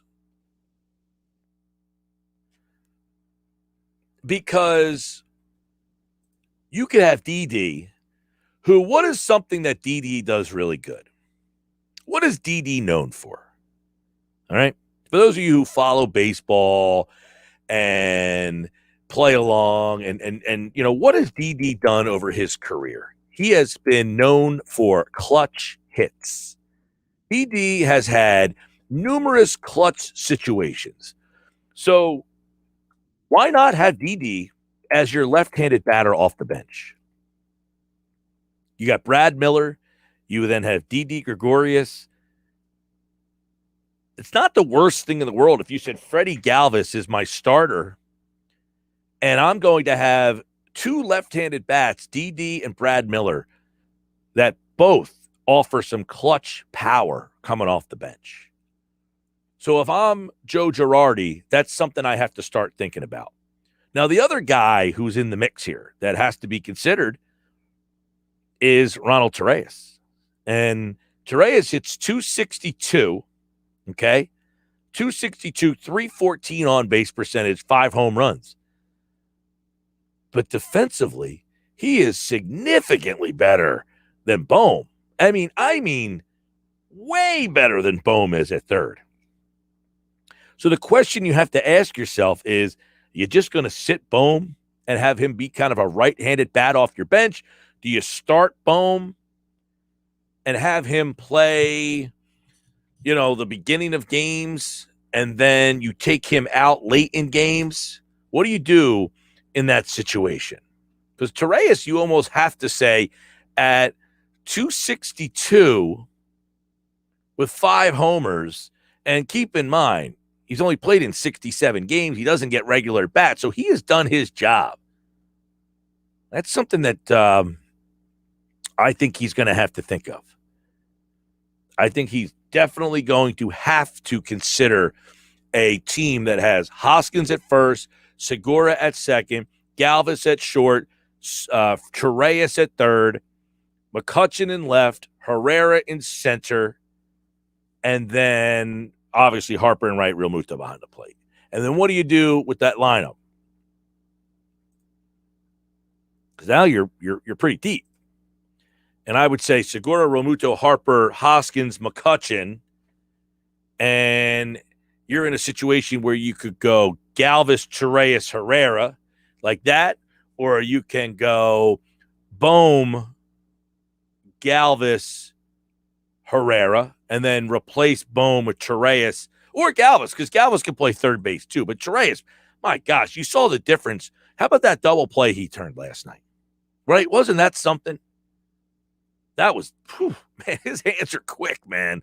Torreyes' hands are quick. I mean, now Torreyes came over, for those of you who aren't familiar with Torreyes, he played with the Yankees. He was with Minnesota for a cup of coffee last year, but played with the Yankees a couple of years ago, and Girardi knew him from there. That's how he kind of made the team. But with the Yankees, kind of super utility guy, 292, hit the ball. I mean, he doesn't. That's the thing. He doesn't hurt you with the bat. Torreyes doesn't hurt you with the bat. That's why I'm at the point where you have to consider defensively upgrading. You try to start a new win streak tonight. McCutchen's back in the lineup. Bohm's over at first. You got Gibson on the mound. I like that. Lots to kind of dissect from this game, and I think the storylines are kind of oozing here.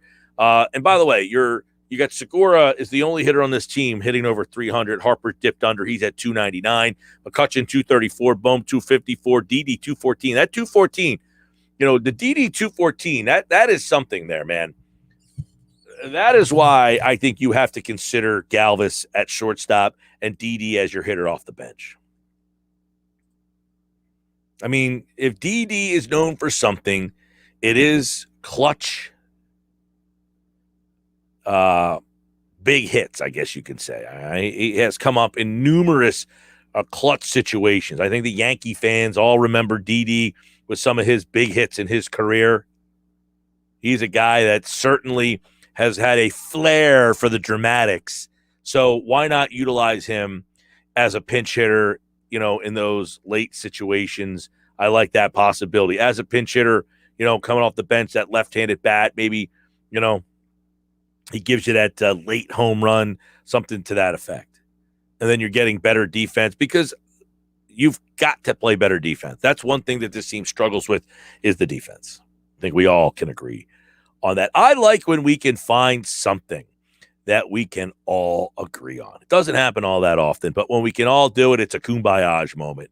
And thanks to everybody out there. All right, this is the Sports Bash Live, 97.3 ESPN and the free mobile app. Apologize, Scott Lauber got tied up at the ballpark. Obviously, there's a lot going on with some roster moves and things that are kind of happening. So we'll try to catch up with Lauber later on tomorrow or the rest of the week. I am out of here. I am done for the rest of this week. Josh will be in for me the rest of the week and next week as well as the Atlantic Shore team. We head to the World Series. We leave tomorrow.